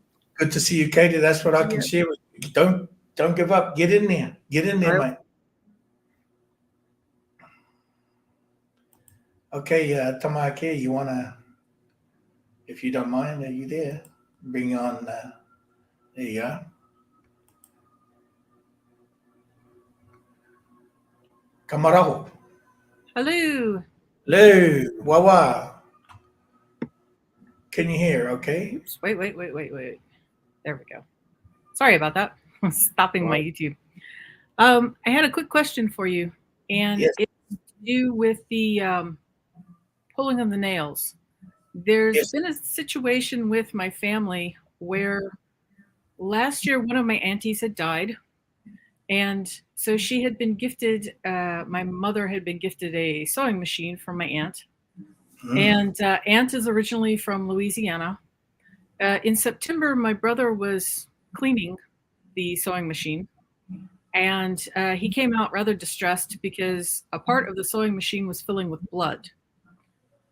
It's not the first incident that we've had of, there was another attack on my mother about a year back where she was laying down for bed and suddenly her face began bleeding.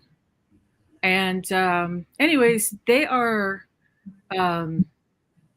in contact with the priests. They're Catholic. And so they have a priest that will hopefully be coming back through and doing some exorcism in the house. but I think the big question for me, because she's such a far distance from me that I can't reach her. What I did was I simply had her hold the phone out so that I could do the Waitaka in the hallway. Yes, because I think that we have some issues with gremlins. Anyways, what I was trying to ask is the ceremony that you're going to be doing with the pulling of the nails, do you think that will help to pull some of the energies or to 0 point some of these energies that are causing mischief in my parents' home?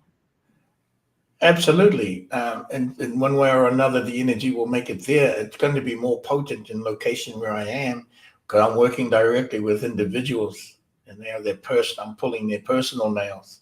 Okay.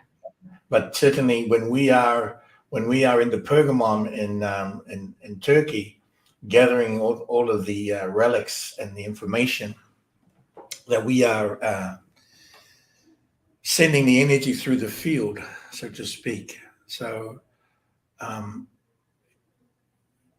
doing the best we can, because that is the intention there. The intention was to gather the relics and gather the ceremony, the energies and the vibrations, and also reseed the higher vibration there. We're doing a powerful cracking ceremony. If you link in,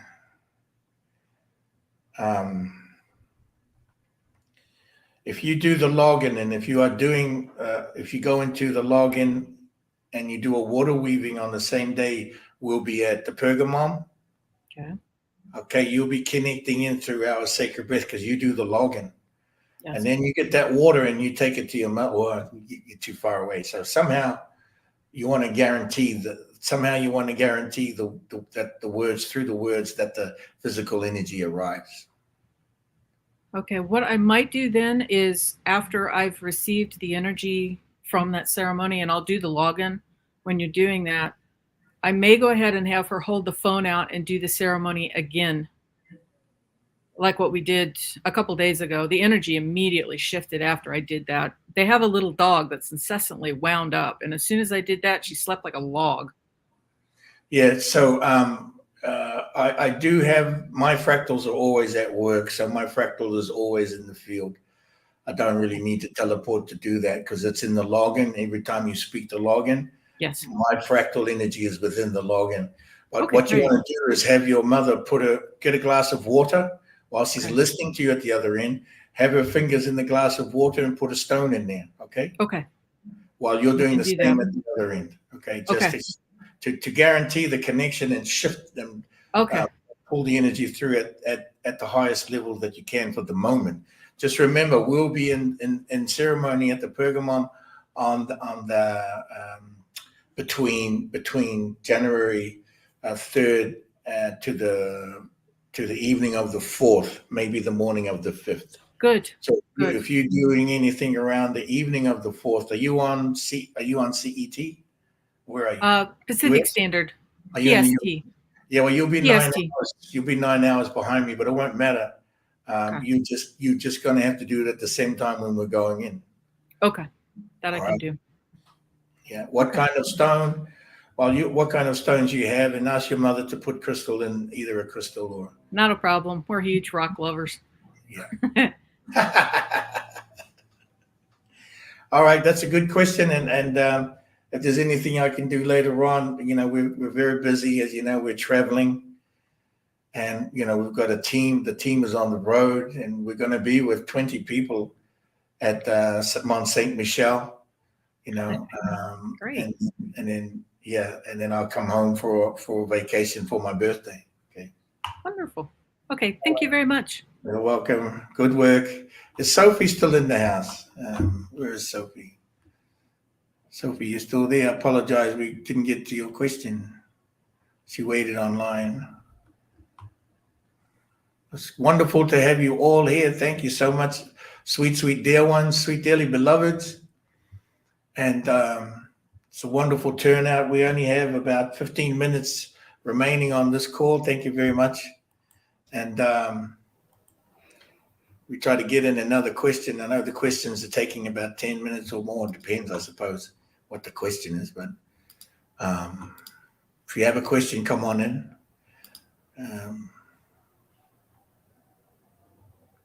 What was that? Sorry, Tamaki, I just saw. September 26th, you have a question, please come and join us and ask the question. Okay, that's the stipulation on here. That's why it's live and interactive. You come on the screen, you ask the question, and we answer it for you. Mostly, okay. Anyway, we've had a really good time. It's been a great response. Thank you so much, everybody. And you know, as we get ready to go, Tamaake you're in Nashville. Tamaake is going to be flying here to Mexico, to my house here in the Yucatan. We'll be preparing a couple of days before the end of the month, and we'll be flying out of Cancun on the December 31st.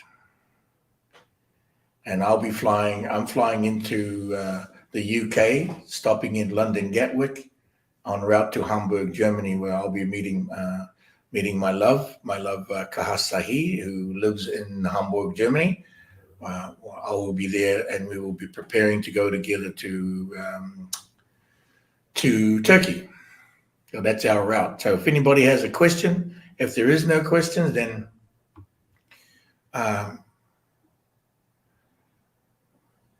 will do this one sharing before I leave. Okay, let me just. There was something that September did say, and of course, it's too shy to come on the screen. The question was, let me just comment on that. Why have all countries been pushing people back to USA? Return to Eden to fulfill prophecy? Those are loaded things. You've said two questions. You've made two comments in that one there, September 26th. Solar flash. Now you've got the solar flash. You're talking about a lot of things, okay? And what's his name? Have It All is telling me that when am I going to stop grifting? You see how those trolls are? Okay, here's Gary. He's going to ask a question.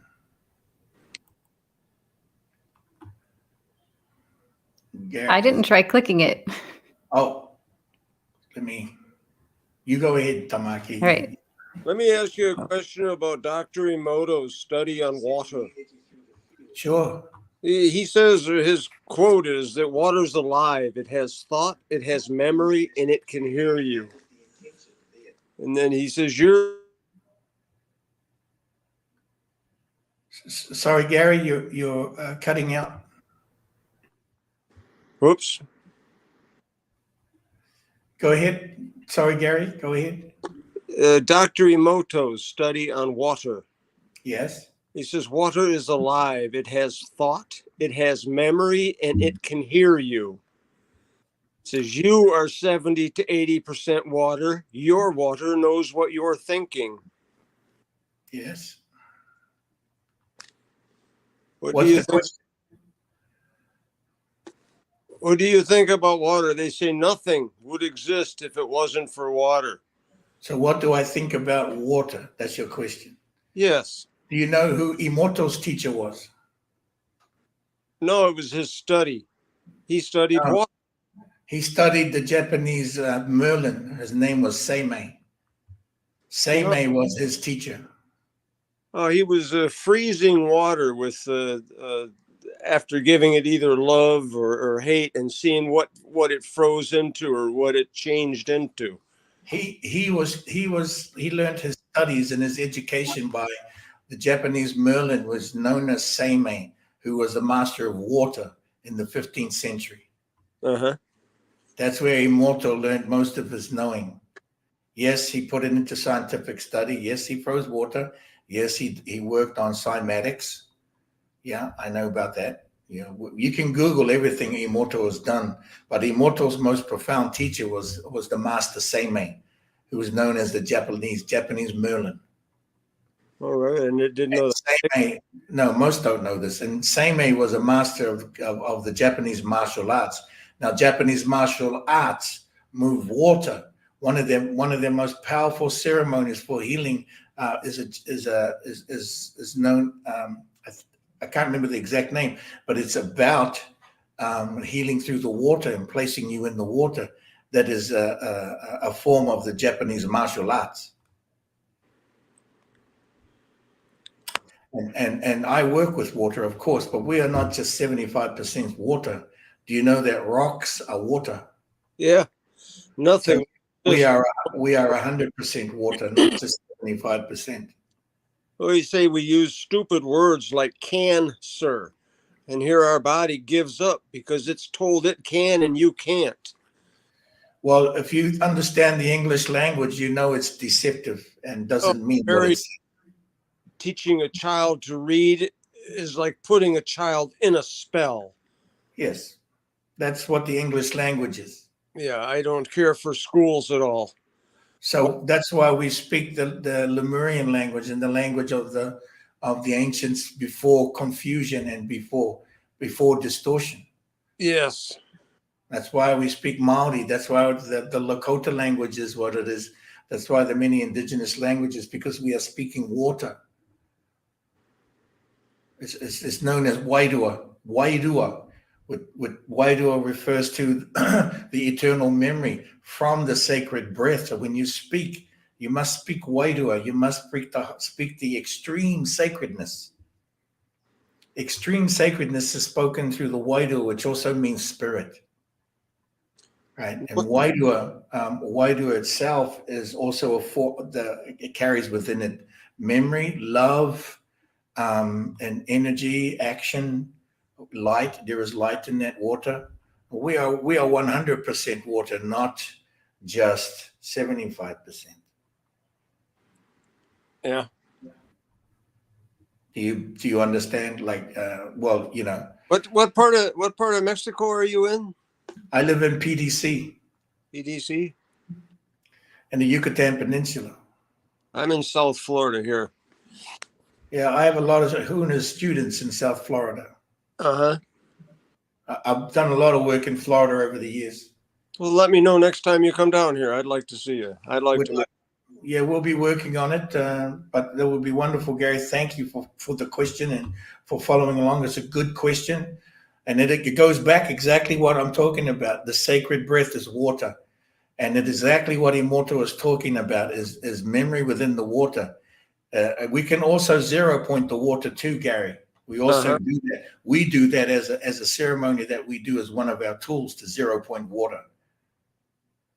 When we do a water weaving ceremony, we can pull the memory from out of the water. We're doing a powerful Thank you. ceremony. Okay, so these are the things we're familiar with. Those are Lemurian technologies. Immortal is talking about Lemurian technology. Thank you very much. We've got Katie and Margot back. Okay, who? Eeny, meeny, miny, mo. Margot's first. Margot. Okay, there you go, Margot. Is she in? Can you hear me? I can hear you, but I don't see you. Oh, hold on. Oh, there you are. Oh, now you can see me? No, she left again. Oh, let's try You again. left? Now can There you she see me? is. There you are. Right on. That is so funny. I was just talking to my son and I showed him a movie about what the water, messages in water. That was so funny. Immortal. That was last night that I was showing him. And my question is about my son. I'm having a very hard time with him. He's very resistant about all of this. And I think he has a lot of trust issues. He's had a rough life. What's your question?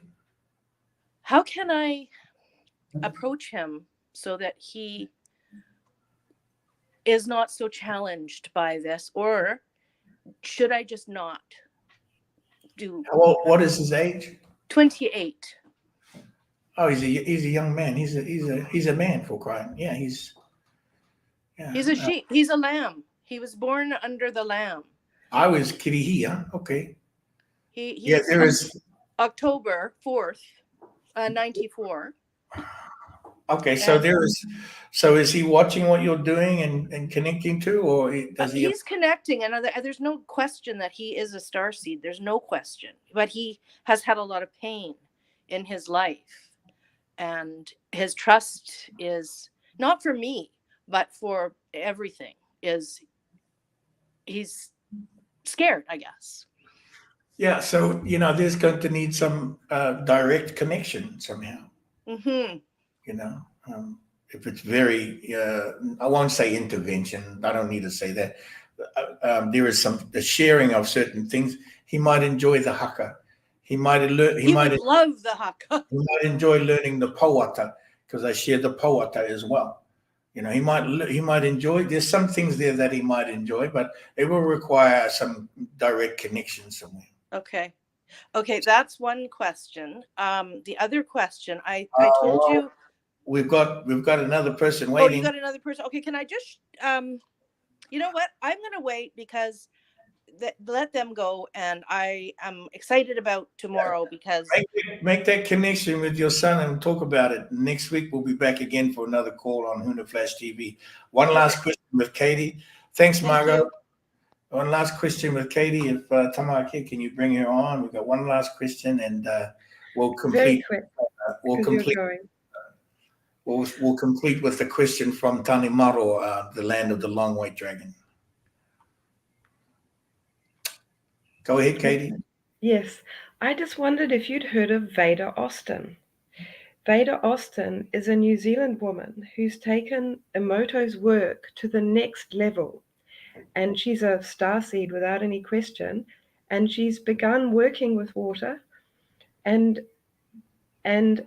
putting intentions into the water and then freezing them, and she's begun to create an alphabet, and water speaks to her, and I did her course, and now I'm starting to do this.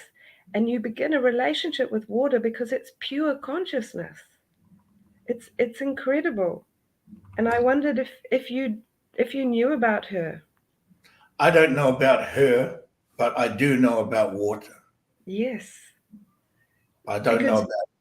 You ask a question and water answers. I've got beautiful freezers where water has communicated answers to me. It's incredible. Of course, yes. Pictures of beings.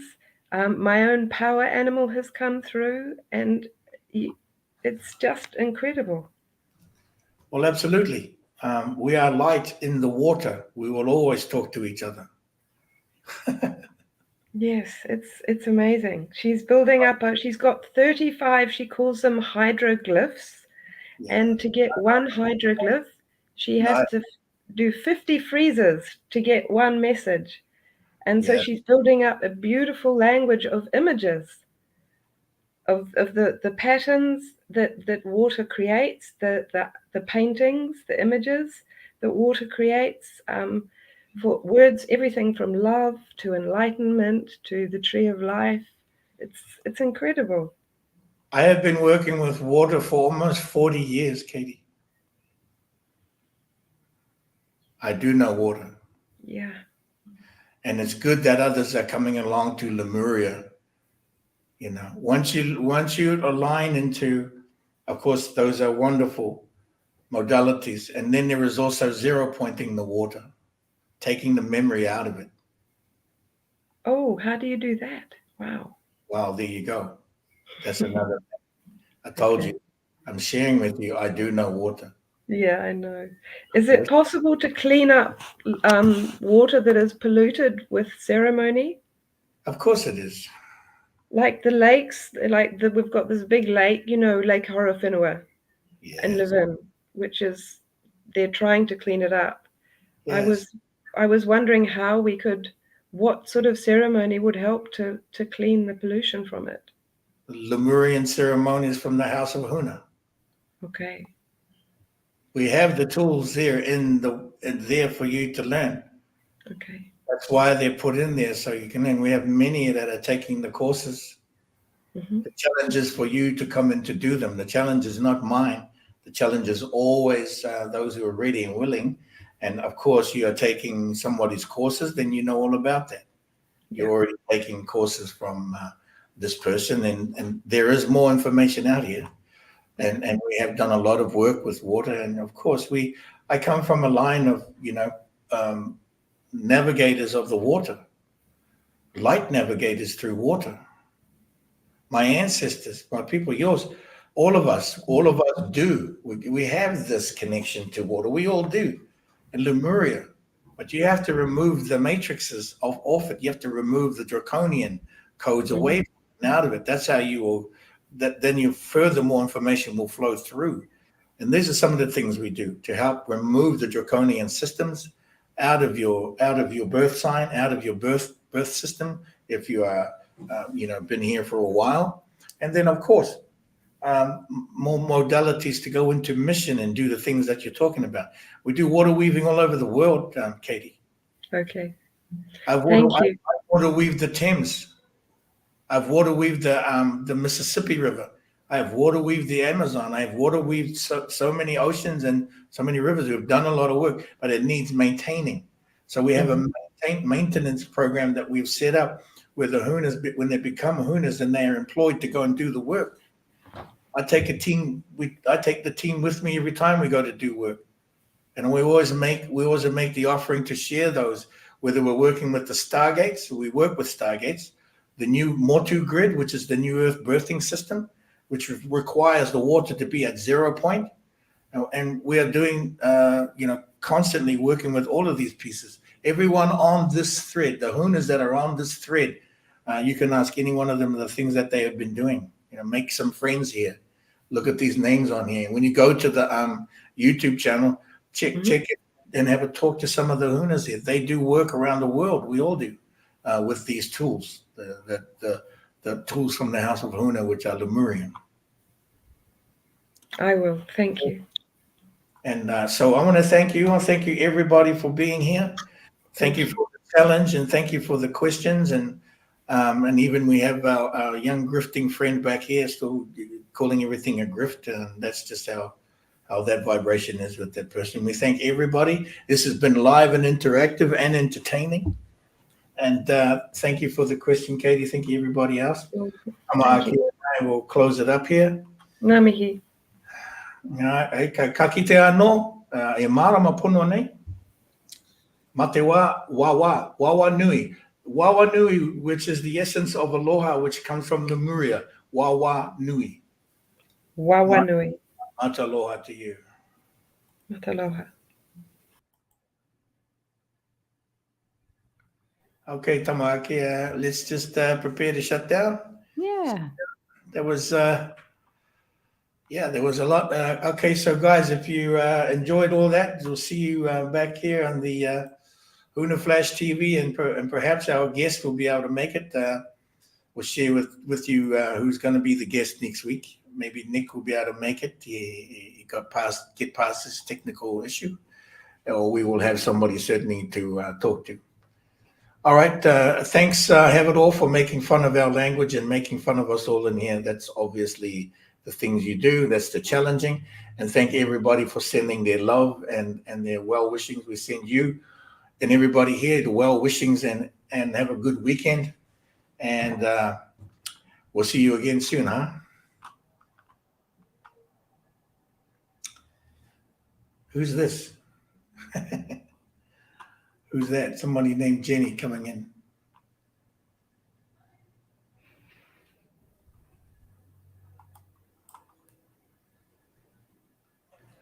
Wawa, everybody. Wawa.